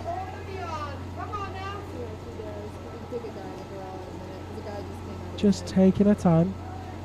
Here she goes. There you go. Mariam Filipova showing exactly how strong she is. Hitting that hold. Moving up there very decisively now into that Fig 4. Matching it on the X. Makes the clip. Nearly. There it is. I thought I'd cursed her then. Makes the clip. Drops in the Fig 9. Back to a fig four. She's got a big reach now, close. And we saw Ineke Rehbergen struggling with this move. Mariam's got 15 seconds, and it was, oh, and she pops off there as she tried to readjust. And will tie, oh my gosh. I don't know if you can hear that. You can see it in the shot there. But it you can see raining. it. That is hailstone. It is raining ice bullets right now. He loves it. That guy wore some protective headgear. He's laughing there. I hope it's not diluting the beer. A big shout out to the Scar Brewing Company. They are our hosts for the weekend here in Durango. And they've got so many different beers. I can't actually remember how many they said, but so many different beers all brewed in-house, and they are absolutely delicious. And, point of note, I can't have gluten. However, all the beers are gluten reduced, which makes me a very happy bunny. Very nice. Back to the climbing. Janez Zvolšák. This guy is one to watch. Very athletic, very strong, very muscular build. Only young, but a very talented climber. Yeah, did really well in Rabenstein last year. Well, he did as well as you could do with that gold medal. And he, when I spoke to him in Rabenstein, after he'd got the medal that he got in Sazfe, and I'm just going to check because I want to say silver. It was a silver that he got in Sazfe. He became a bit of a celebrity in Slovenia for a short time. Slovenia is very mountain orientated, and they're very rewarding and very focused on people that are successful in mountain sports. So when he returned with his silver medal, the news wanted to talk to him, and he had to go on TV and things like that. He was in the newspapers. And then, of course, after Rabenstein, where he took a win, I think things blew up for him significantly. And it's so good to see his efforts being recognised. Let's see what he does with this move. It's foiled Yannick Glattard. It's foiled... It nearly foiled Janez. It foiled Alexander Novikov. And, of course, it foiled Alexei Tomilov. See if he gets back Let's in see that if Janez position. can work it out. The young Slovenian doing everything that he can at this point to just stick with it, stay composed, lock that right hand down. Oh no! I mean, he had it in control. He looked the most controlled I've seen of anybody on that hole. Yeah, it looked like he was trying to move up into it. Yeah. The way he was holding it, it looks like you might actually have to use it as a side pole almost. Yeah, and he obviously looks very disappointed there. And of course, the climbers don't know how the others have done, and he's tied in that. Yeah, here we can see him again, just trying to pull into it, but not right hand quite just making bust it. out there at that last second. He needed to be 100% composed there. So don't forget, if you want to get in touch, the hashtag, you must remember it by now, I've said it enough times, hashtag UIAA Ice Climbing. You can drop us a comment on Facebook. There's Mr. Hun in the right hand side of the screen there, one of our judges. He's travelled all the way from Korea.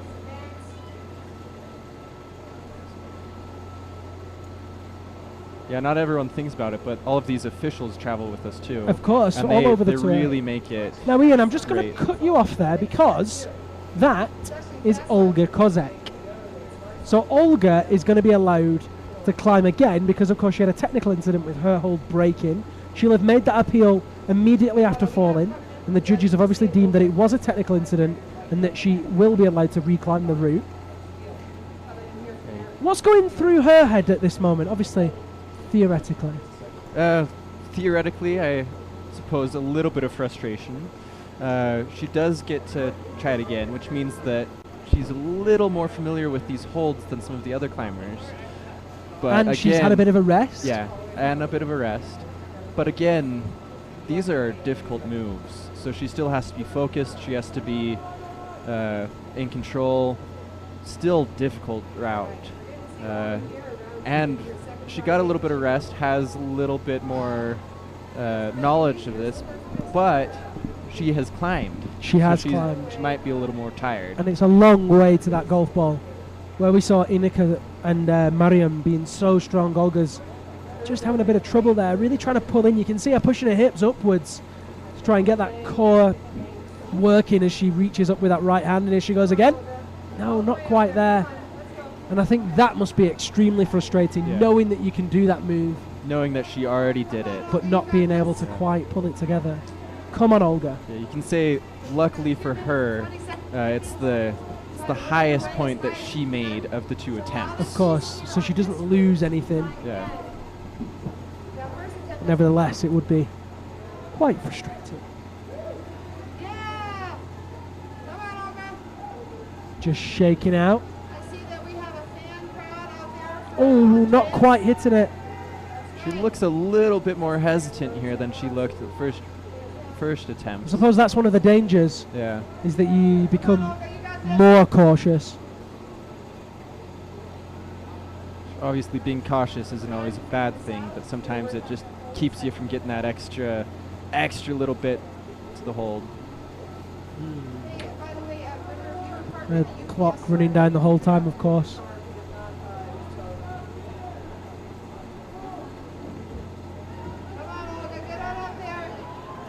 Just not quite got the beans by the looks of it. Now, in the bottom left of your screen, you'll be able to see Mr. Hyung Park in all black.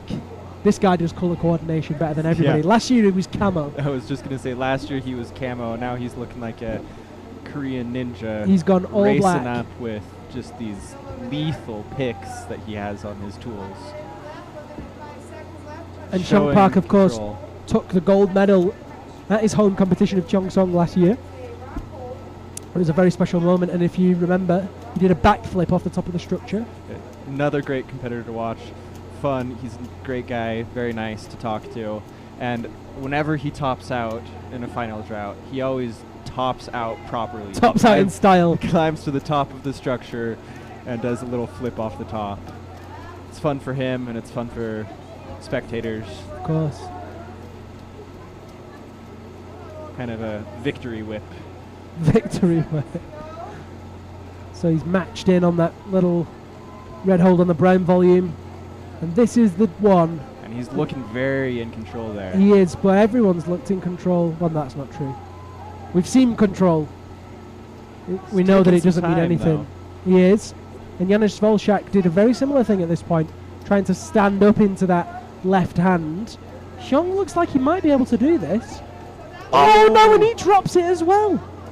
Well, do you know what? With only 6 more competitors to go in, unless someone drastically pulls it out of the bag, it's going to be a very tight top of the field. Yeah, and you know, honestly, I've been seeing some really strong climbers looking very...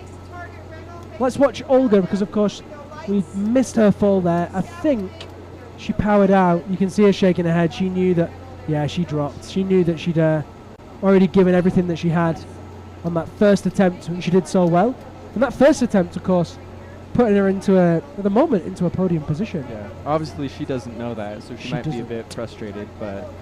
There's Janusz Volchak and Sara Jaklitz of Slovenia. Great to see 2 Slovenian athletes out here this year. He was telling me earlier that they're actually a couple. Oh, are They're going they? to be spending the next couple days, next couple of weeks before the next competition here in the US. There you go, Ian Hansen with all the inside info. Love that, you heard it here first. Hashtag UIAA ice climbing for all the inside relationship information with the competitors. So we're going to wait for the next rotation. The next guy coming out is one of my favourite. He's always smiling, this man. Alexei Dengin of Russia. Very, very smiley guy. And he will be followed on his right hand side by Nadezhda Galyamova, or Nadia Galyamova as she likes to be known. We're actually flying through the men, despite having 1 less woman. We only have 4 more men after Alexei. But after Nadia, we'll have 8 more ladies. So we've got double the amount of female competitors to come. Now that we've seen a lot of competitors climbing both routes, I can say that it looks like the men's route might be kind of worse holds, more technical holds, whereas the women are, they're just testing their limits with some really powerful, long, just brutal... Big old moves. Yeah. On holds that not necessarily that much better. But you see the guys kind of popping off where the women are just kind of struggling to get on there. Alexei Dengin with his Superman sticker, of course. Yeah. Thankfully, he wears his pants on the inside of his trousers. Sound like a broken record saying that, great competitor to watch, fun guy, lots of energy. But it kind of goes, for most of the guys on the circuit and of girls as well.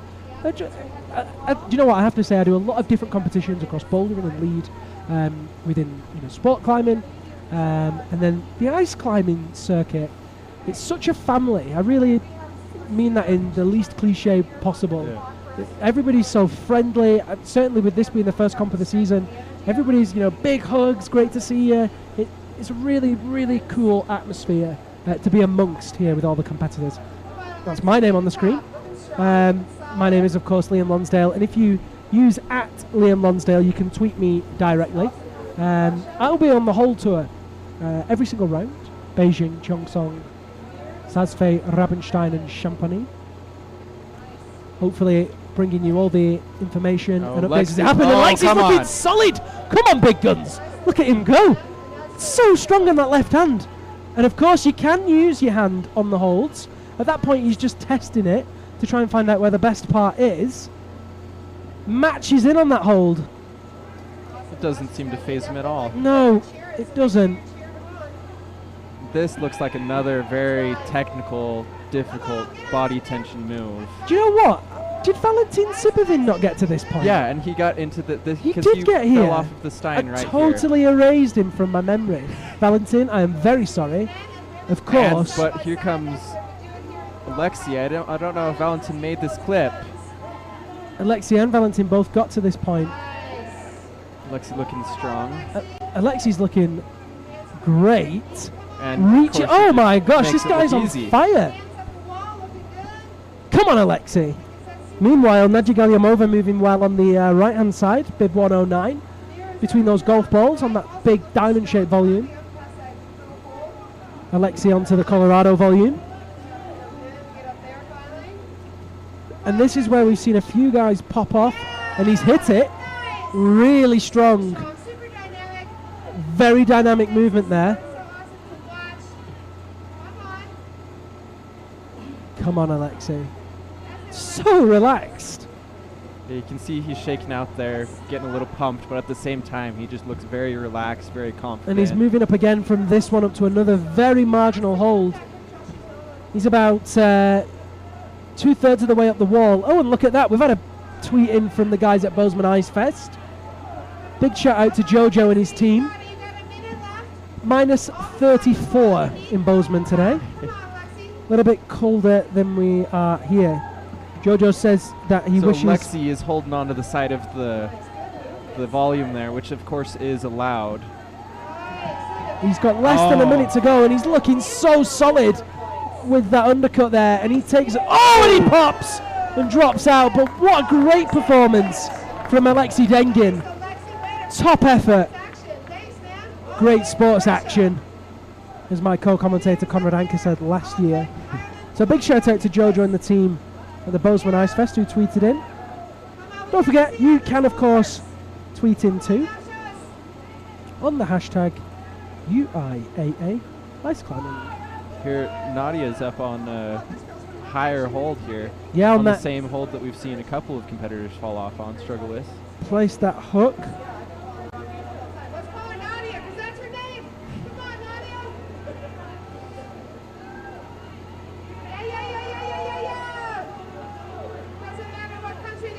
Big shout out to Ewan Simpson that's tweeted in. Oh, and she just pops off there. Nadia Galyamova.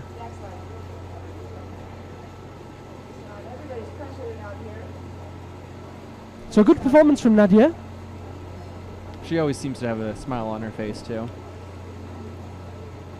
On Twitter and also on Facebook, the event director Marcus Garcia, we did an interview with him, and that's gone out. So if you wanted to watch that interview about Marcus and his experiences here and some of the challenges he's had to overcome, etc., and you can find that on Twitter and Facebook. Up next, we're going to have Young-Hae Kwon of Korea. He qualified in 4th place. And with the ladies, we're going to have the Irish competitor, Emma McSwiggan. There's Hyung Park. Just taking a minute, catch his breath, remove his gear, and get warm. Hyung Park, of course, you saw his interview in the start of this broadcast, is hoping to do well in this competition, as are all the athletes. Hyung Park, a very promising athlete, and one of the big names in Korean ice climbing. Not just Korean ice climbing in the whole world. Well, international ice climbing, yeah, I suppose.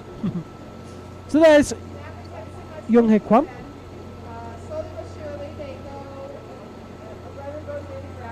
Trying to get a last minute look at the route here.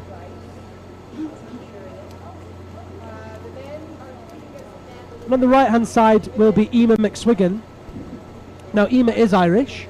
She's here representing Ireland, but she lives and trains in South Korea with the South Korean team. She's a teacher out there.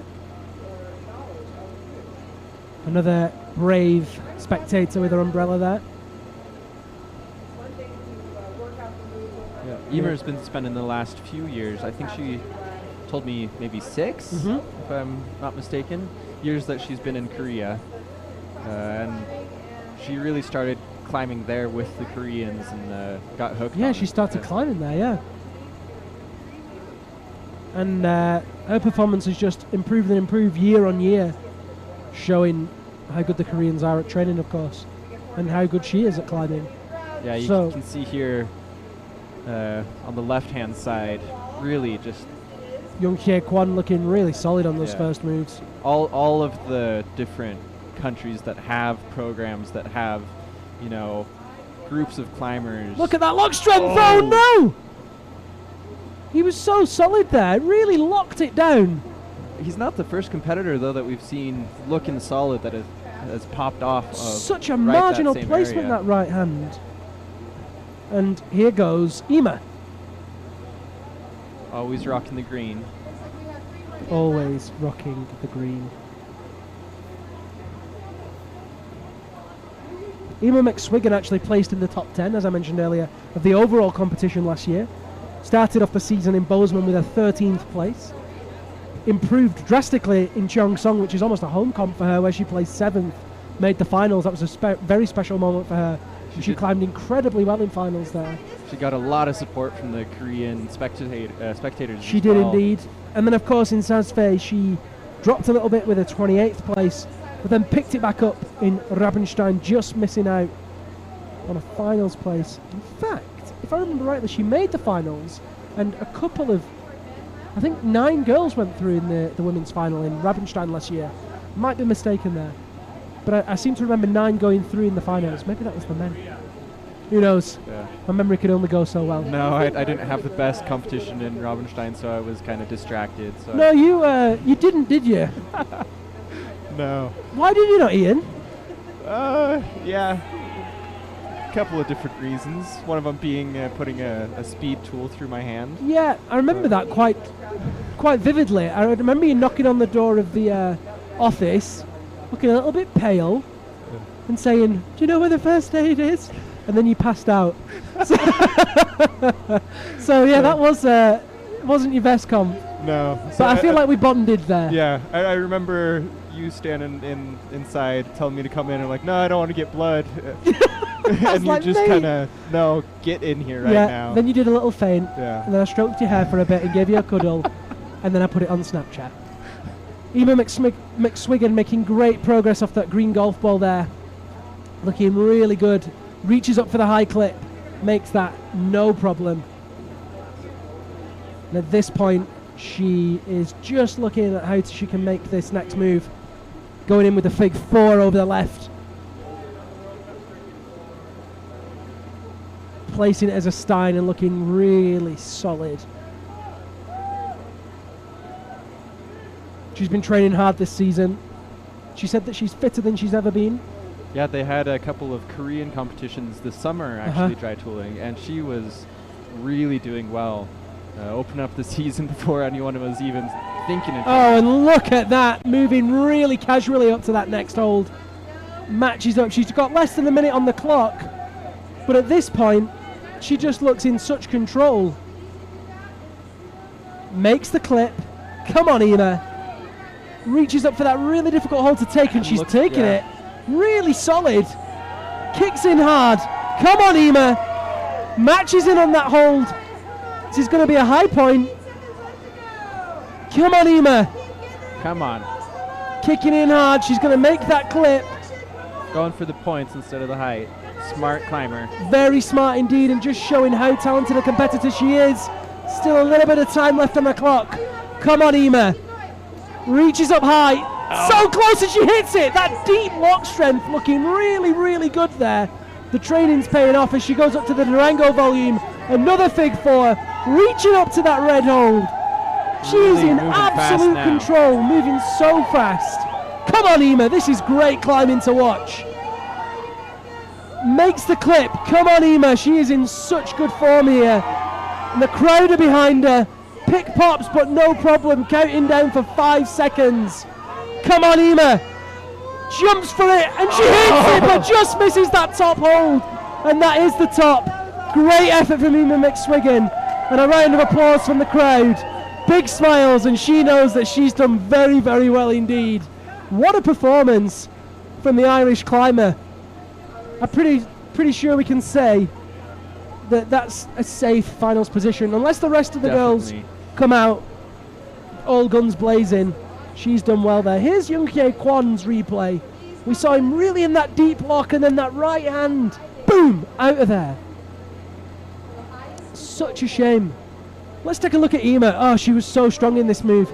Reached up, deep lock, boom. Look at that. All the shoulder strength in that right shoulder. Really good in the core. Awesome, awesome athlete. And then that last move with the time ticking down on the clock. 1, 2. Oh, she was so close to hitting that. That would have been a bit of a fairy tale moment. Looking at her, she probably wanted a small rest there, but she just pushed on through. She needed that one. Okay, so next rotation, and Mr. Kuzovlev joins us. Now, Nikolai Kuzovlev being one of the Russian athletes, and a very talented Russian athlete he is. 33 years old, and last year finished 6th overall, despite only competing at 3 of the 4 competitions. He placed 5th in Cheongsong, 4th in Saas-Fee, and 6th in Rabenstein. There we go. 2 of the Durango locals out to watch.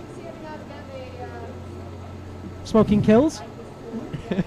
So here's Nikolai Kuzovlev moving very casually up those first moves and making that 3rd clip. Out next for the ladies will be Korean athlete Hana Rai Song.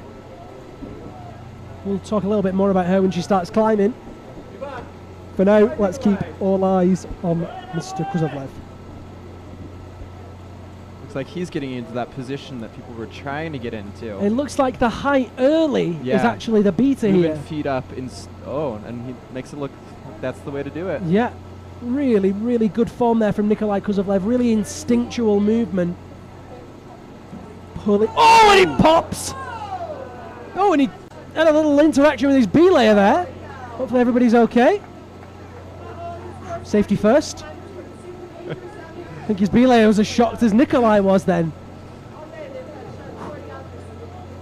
We mentioned it earlier, these belayers are very good. You do a great job. You see it here, he looked in complete control, but as these holds have shown, boom!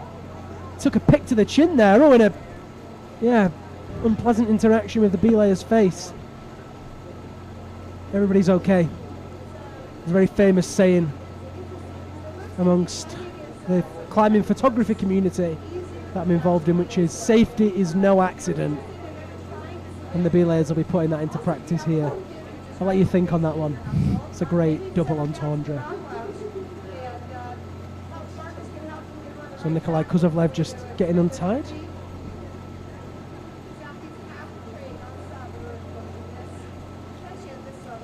We're seeing a lot of the men really exploding off these holds, Ian. Is that just down to the nature of these holds? What's going on there? Well, it's the nature of the holds, but it's also nature of the route setting. We've mentioned a couple times earlier that this isn't the tallest wall that we have in the circuit, and so the route setters have really just gone very technical, and so you're getting a lot of hard moves on technical holds that you have to have body tension, you have to take them from the right position, and that, you know, if you do one or two of them at a time, might not be too bad, but we're seeing just a lot of them one after another, and I think that just creating some fatigue. So looking at the climbing, and speaking of fatigue, is Hannah Rai-Song. Now she had a bit of a sketchy qualifiers, despite qualifying in, let me look at my sheet here, she qualified in 6th place, but had a disappointing performance. I was certainly expecting her to climb better. She's been in very good form recently. She's been training really hard. However, now she's looking really composed, really, really strong. Last year, of course, she finished 3rd overall, if I'm not mistaken. 3rd overall. She took a 7th place in Bozeman, 4th place in Cheongsong, 9th place in Sasfei, but the key comp for her and where it all came together was, of course, Rabenstein, where she took the gold medal and was very, very happy to do so, as I'm sure you can imagine. She's looking very strong. She's today looking too. really, really strong, very composed, moving very calm, very collected. It's a button-down operation at this point for Hannah Rai-Song. Yeah, she might be giving Emer a run for her money. Well, if anyone can, then 24-year-old Hannah Rai-Song can. She's certainly one of the names to watch amongst the circuit. Both picks on that very small edge, drops in that fig 4 for the extra precision, cruises up to that, pops but holds it. Looked Solid like she in hit that the fig sweet 4. spot, but yeah, but just didn't quite have it right, obviously.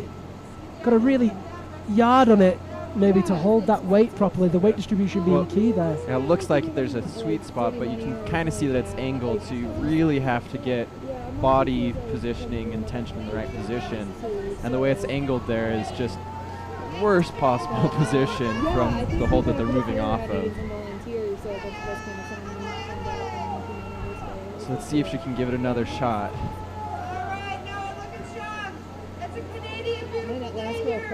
It's so funny. I don't even watch it, but I get really into Moving up to give it another shot. Searching for that sweet spot. Are you friends with the Skinner girls from Memphis? Sarah would be the one who's going to climb. All right, let's see if she can get it here. So, Hannah Rai-Song looking to make this next move. I like to go skiing. All right, now we can see both competitors here. Hannah Rai-Song on the right, and Noah on the left. Very excited to see Noah Bate climbing, fully colour coordinated on the left. Noah and I joked last year about his lack of colour coordination, and this year the first thing he said to me was, "Wait till you see my outfit." Oh, and Hannah Rai-Song just dropping out of there, flying out of control, and you can see she's disappointed with that performance. She knows that she should have done more, but not quite making it work. Yeah, here's Noah again, looking strong. We were giving him a little hard time in isolation earlier, saying he was a Canadian blueberry. Oh, and he punches himself in the chin. Disappointing for Noah Bake. But it looked like he was on that hold that people were struggling with. It did look like that, however, I'm not sure if it will be enough. Let's see. So let's see Hannah Rai-Song.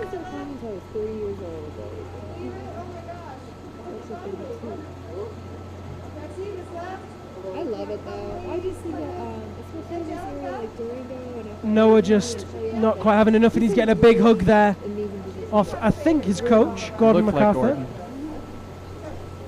Here comes the hailstone again. And here's Hannah Rai-Song. And she just ripped off that right hand, just lost the tension off the right hand, came flying out of there. Yeah, so here you can see Noah was on those holds that I was talking about. But And it looked, yeah, so he went for the left and then it just lost his balance and he popped out of there. But he did have that top holding control, so that's going to put him, I think that'll keep him in the top 8 for the time being. And of course there's only one more competitor after him, the formidable climber that is of course Maxim Tomilov. Great effort from 19-year-old Noah there. And so Angelika Reiner will be out next in the ladies. Fist bumps all around Marcus Garcia there. Noah's going to be doing the whole tour this year, which is great to see. Great to see young athletes getting behind the whole thing. There's two of the Russian athletes.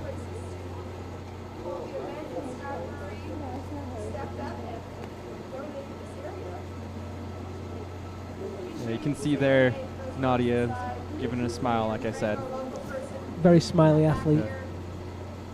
Nadia Galyamova. And so there is Maxim Tomilov.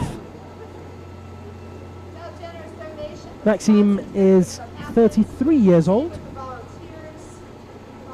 and has got, I'm pretty sure, more gold medals to his name. In fact, he's 31 years old. His brother Alexei's 33. He's the younger of the two brothers. And I'm pretty sure he's got more gold medals to his name than any other competition ice climber ever. He, of course, won the overall season last year. Took the title in Bozeman and in Sazfei. Second place in Cheongsong. A disappointing for him, 5th place in Rabenstein. And there he is. And in the background you can see with the bright yellow helmet, Angelika Reiner. Angelika is from Südtirol, which is Italy. However, it's a German-speaking part of Italy. And actually doesn't identify as Italian. They prefer to be called Südtirolian. They identify as part of Austria historically. Yeah, which is always interesting. And it's a very cool venue in Rabenstein. She's based quite close to there, where they have the Südtirol round of the World Cup. So there's Maxim Tomilov getting off to a good start. Making it look easy.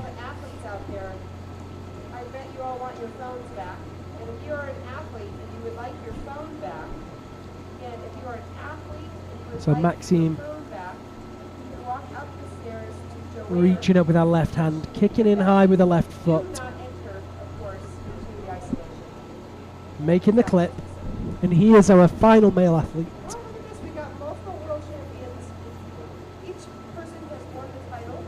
You can see he's holding upper part of his tool there. He is. You get less length, less reach, but a bit more control over the head. Oh no! Maxim Tomilov dropping off below Noah Bake's high point.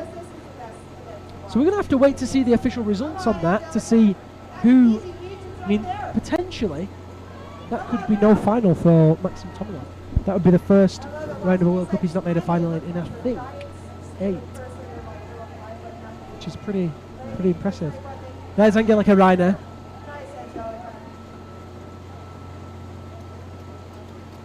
Moving up on those tools, and Angelika of course is not just a very talented competition climber, she is also a phenomenal outdoor climber as well, putting up extremely hard dry tool and mixed routes in Italy and the Alps.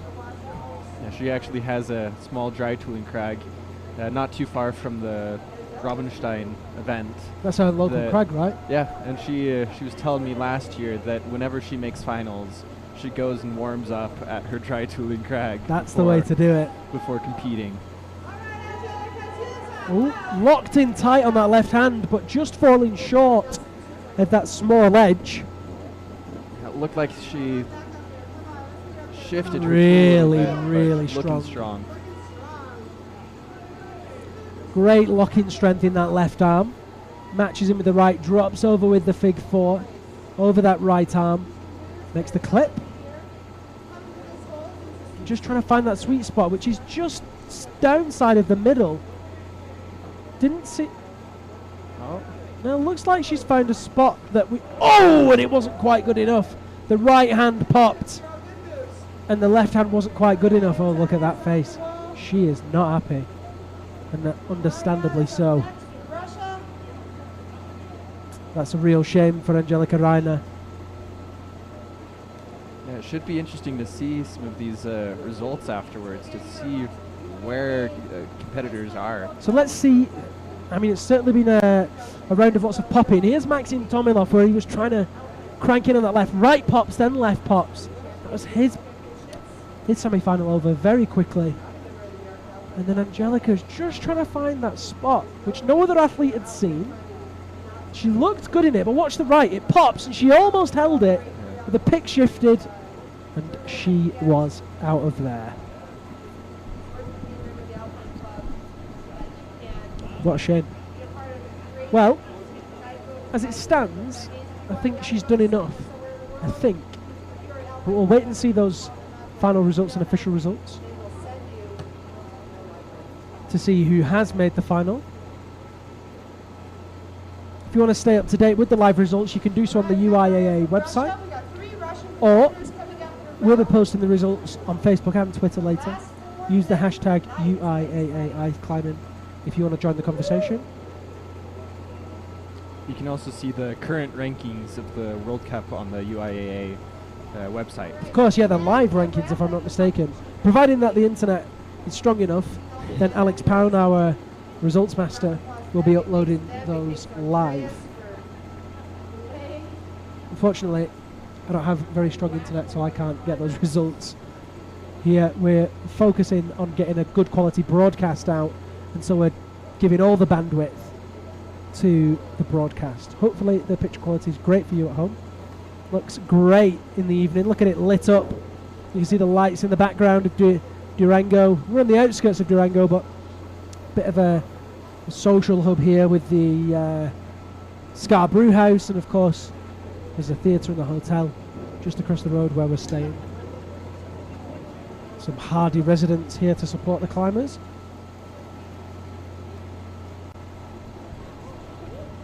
Looks like they're having a good time despite the rain. So, now Masha Edler. Her turn to put in an attempt at this semi-finals route. One of the younger Russians on the team. Masha is 26 years old. She placed 13th overall last season, finishing 6th in Cheongsong, 11th in Saas-Fee, and 17th in Rabenstein. Another fan of Superman, with a sticker on the helmet there. Cranks up and hits that golf ball, very controlled and very precise, with the tip of the pick as opposed to sort of in the shoulder part of it. Reaches up high and right with that right hand and hits again on the sweet spot of the golf ball. The green golf ball kicking in hard. Very precise and deliberate movements from Masha Edler at this point. Good clip.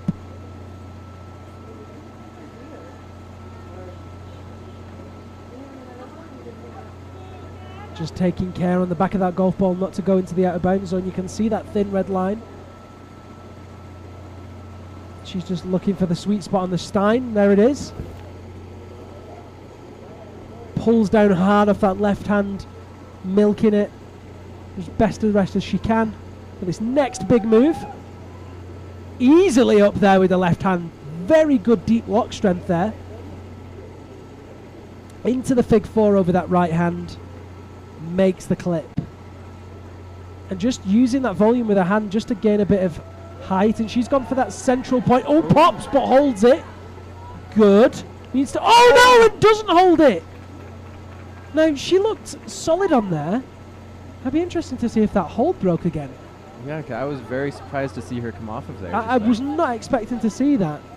Obviously that popped, and that's going to cause some swing, but that right hand, you know, the position was just so solid. She would have to call a technical though. It doesn't look like she's calling it. I don't know what she's saying to the officials here, but I suppose because she was out of control, she maybe thought, let's see, watch that right hand really carefully.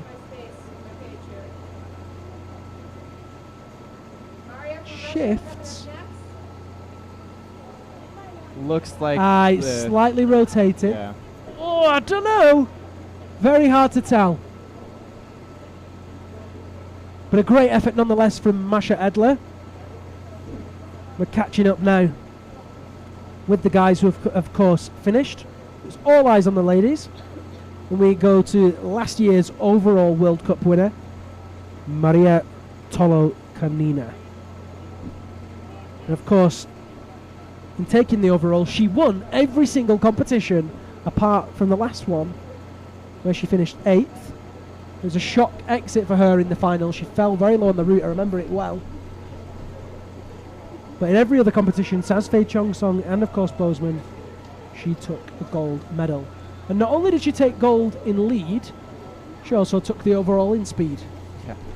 What is it that makes Maria Tolokanina such a unstoppable athlete? I wish I knew. Interestingly, last year as well, it was her first season back after a 2-year break from having children. Yeah. Just came back slow and her down at all. smashed it. And that's not an after effect on the screen, that's real rain. Real life rain. Doesn't seem to faze her much.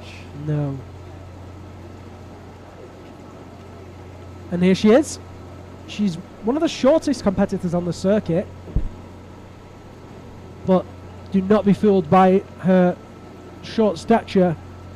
She packs a punch and climbs like someone 10 times her size.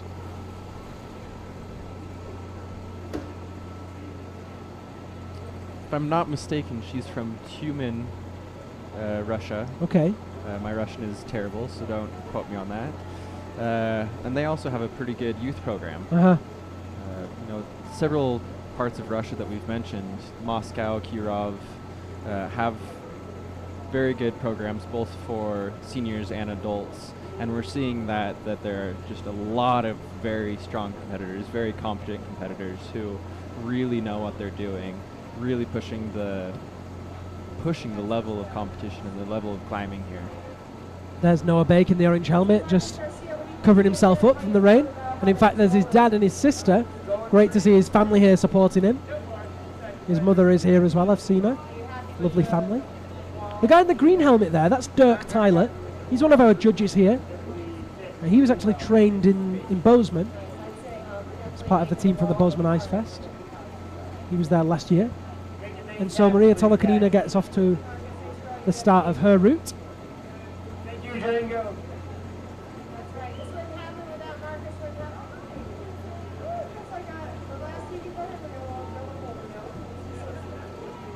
So Maria looking really smooth so far.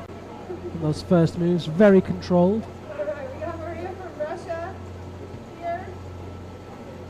Climb it up. She is just the last couple that we have left. Looking like she wanted to put the fig 4 in, but then changing her mind at the last second. Switches hands and goes for the right hand fig 4 into a fig 9, back into a fig 4. Just reaching up for that golf ball and hits it. Nice one. All right, let's finish strong, crowd. We got 3 people left.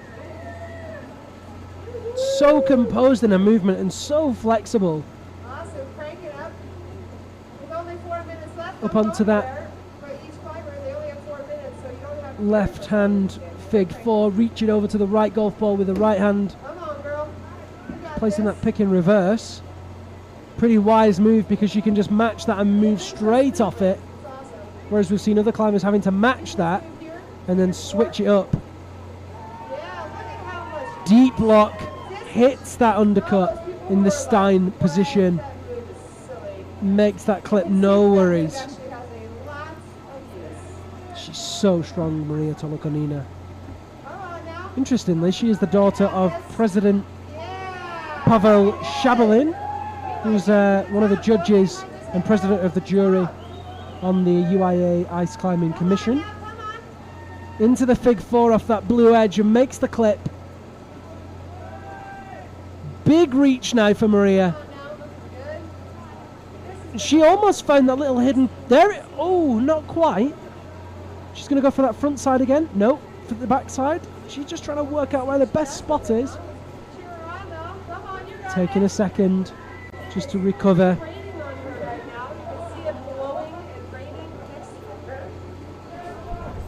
Looks like she's going in. Oh, and another pick pop off the right hand. I wonder if that edge has got worse, you know. Doesn't look very happy. Very, very close there for Maria Tolokanina. I thought she was going to have that move, but not quite to be.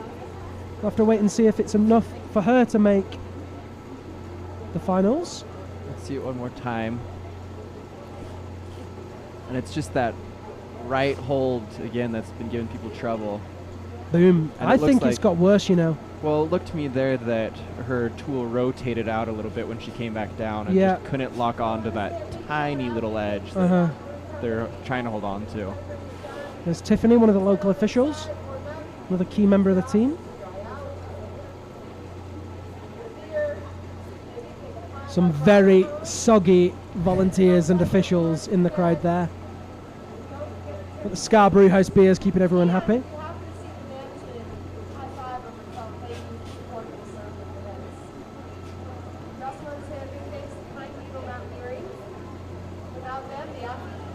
There's Maria Tolokanina just putting her jacket back on and analysing what happened. Trying to work out what went wrong. Yeah, a lot of the time when you pop off unexpectedly, you just look up and wonder what happened. Was it something with the hold? Was it something with body positioning? You know, just trying to figure out what happened. Our penultimate athlete this evening will be Katarina Vlasova, or Katya Vlasova, there she is. Very, very talented climber. And that can be said for many of these athletes, but Katya Vlasova really does know how to pull it out of the bag. The 30-year-old Russian. She finished second overall last season. She took a silver medal in Bozeman, bronze medal in Cheongsong, 8th in Sazfe and 4th in Rabenstein, making all 4 finals of the season.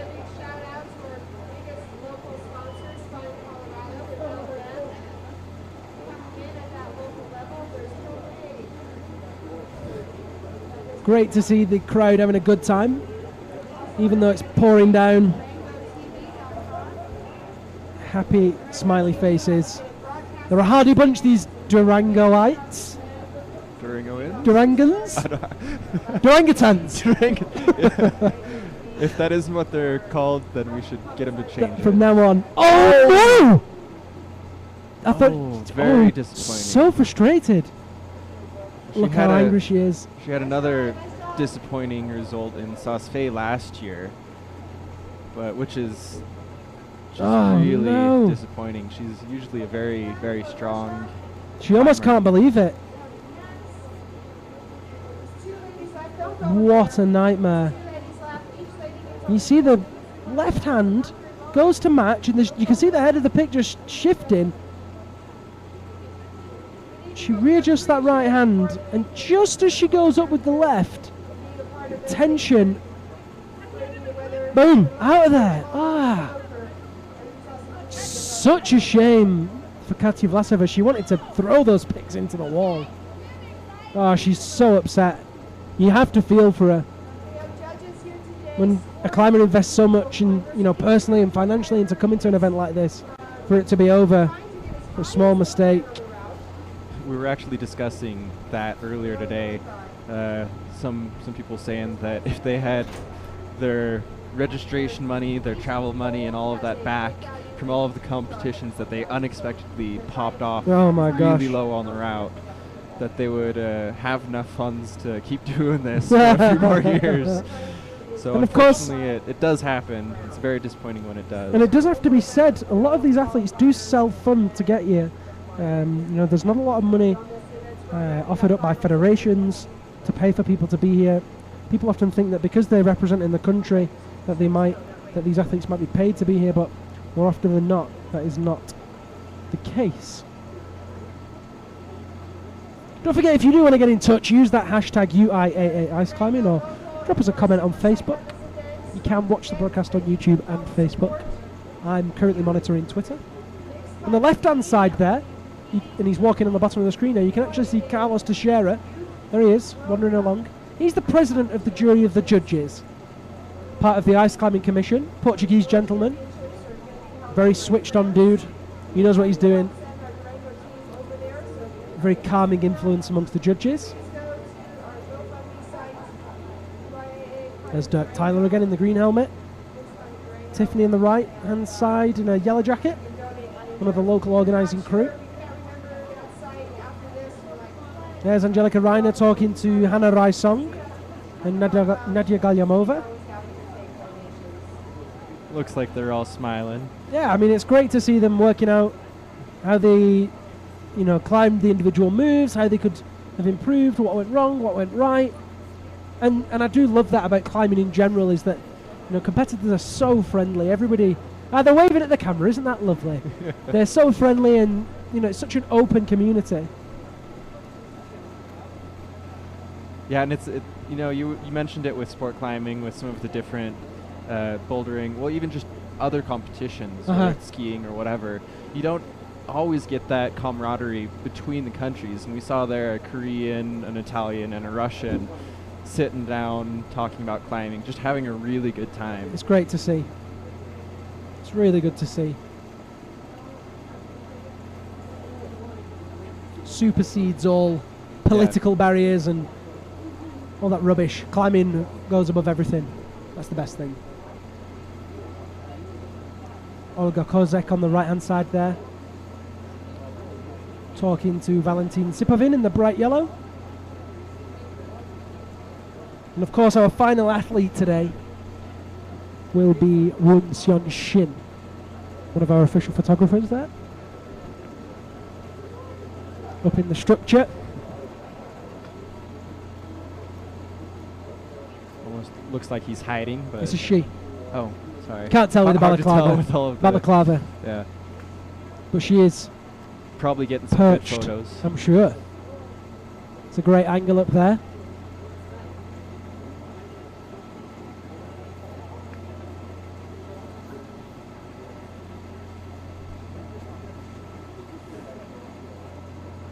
Hopefully not too damp. Yeah, she looks like she's smiling, so can't be too miserable. Someone probably said, "You're on camera, smile." Pretend like you're doing something. So Woon Seon Shin is our next competitor, 36 years old, out of Korea. She placed 4th overall last year, just behind her teammate Hannah Raisong, who placed 3rd. There's Emo McSwiggan on the screen. Woon Seon Shin placed 8th in Bozeman, 2nd in Cheongsong, 5th in Sasfei, and 6th in Rabenstein. And here, she moves very confidently up the initial moves of the women's semi-final route, and she is our last climber.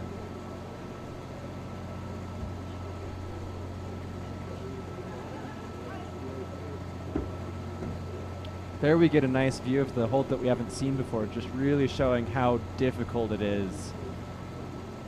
How technical. Nice angle that, and you can really see how they have to crank super hard on the underside of that blue volume. Makes the clip off the golf ball, reaches up very easily onto that right-hand golf ball.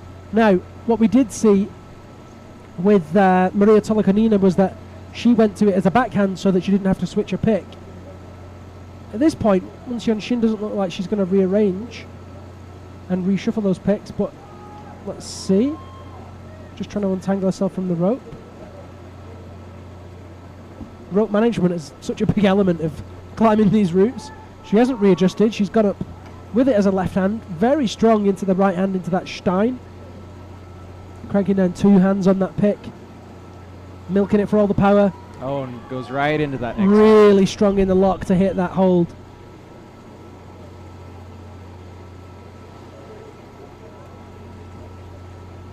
Drops the fig 4 in on the right hand. Nice deep clip, and let's see what she does here. Looks like she's found that. Oh, come on. Just holds it. Now we've seen so many climbers fall there, readjust and then pop. But Won Seon Shin seems to have regained the composure. Back into that fig 4. Looking for a good spot. She's trusting it. She has to completely shift her weight She's over here. isolating that left shoulder really, really hard. She's got to just keep it totally isolated. There we go. Shifts her weight onto it. Commits 100% to it. Matches in with the right hand tool. Up to that tiny little edge. And looking really, really good now. Great climbing from Won Seon Shin. And may we see a top here. Would be the first of the evening. Easily up to that red lip on the Colorado volume.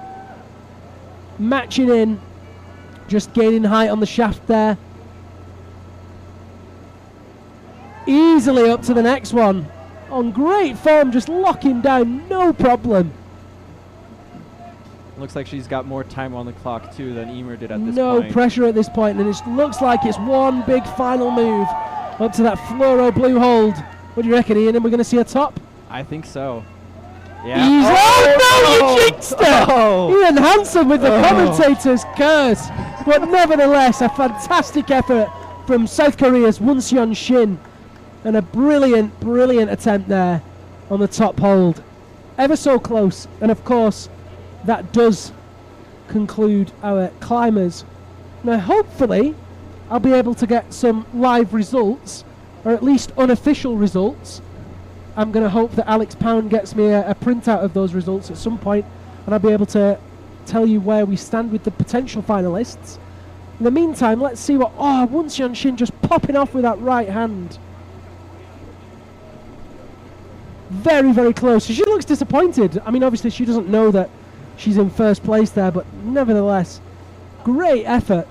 Yeah, because she got a solid, well, a better hold of that last final hold than Emer did. She kind of just jumped at it, whereas we saw now that it was almost there. Ian, while we're waiting for those provisional results, what was your highlight of that semi-final round? I think just seeing some of the unexpected movements. Yeah. You know, some of the people just really climbing better than they usually do and just showing commitment, people struggling with holds. We saw a lot of the women go after those long moves again and again and again. Ian, hold that thought. I've got provisional results right in front of me. So, a finalist, as it's standing, this is totally unofficial. In 8th place, Russian Mariam Filipova, followed by 7th place Nadia Galyamova, 6th place Maria Tolokonina, 3 Russians there. 5th place South Korea's Hannah Rai Song, 4th place Angelika Reiner of Italy, 3rd place Marsha Edle from Russia, 2nd place Ireland's Ema McSwiggan, and of course, as you just saw, Won Seon Shin in a provisional 1st place. And let's have a look at the men's result. Again, these are all provisionals, but nonetheless, it's great to give you a bit of an update of where we are. We'll come back to you with those as soon as we get them. I think the highlight for me was definitely seeing Ema battling up that head wall. She moved so fast.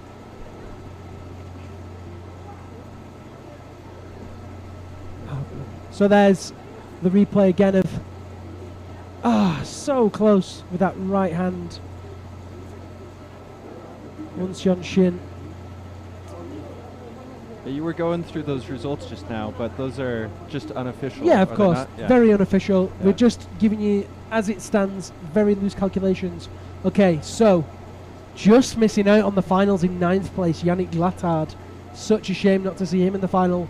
However, in the finals, tied for 6th place, Hyung Park, Janusz Volchak and Alexei Tomilov. In 5th place, Maxime Tomilov. 4th place, our youngest finalist of the evening, Canadian Noah Bake. 3rd place, Nikolai Kuzovlev. 2nd place, Ukrainian climber Valentin Sipovin. And again, provisional results. First place, Mr. Alexei Dengin. A big thank you to our results master, Alex Pound, for sorting those out for me. Once those become official, it will be posted on the UIAA website. It will be posted on Facebook and Twitter. Don't forget, if you want to get involved in the conversation, there's lots of added content and video with various competitors, organisers, judges. You can find it all on the UIAA Facebook page, the QTV Facebook page, and also the UIAA Twitter feed.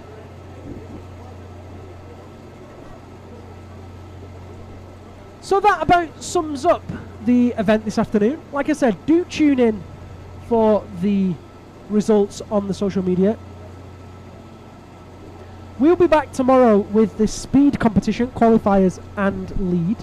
And we'll also have, of course, the lead finals. That's going to be a very, very exciting event. Ian, hopefully you'll be able to join me for some of it tomorrow if you're around.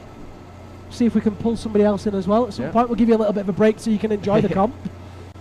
Oh, there we go. We're going to watch some Jeopardy. Hopefully she's doing it all very safely. Yeah, well, it's definitely been a pleasure to be here. Well, it's been great to have you along and get some insight and inside information. And I don't know about you, mate, but I'm thinking I might, once we're finished here, nip inside and sample one of the Scarborough House beers. Yeah, there are lots to try. It's kind of disappointing missing out on the semifinals, but I was able to hang out with you. I was able to grab a beer right after. Yeah, that's good. I didn't have a beer prior to it. And of course, the broadcast tomorrow will be at 16:45 local time. So that's 16:45 local time. Very quick maths.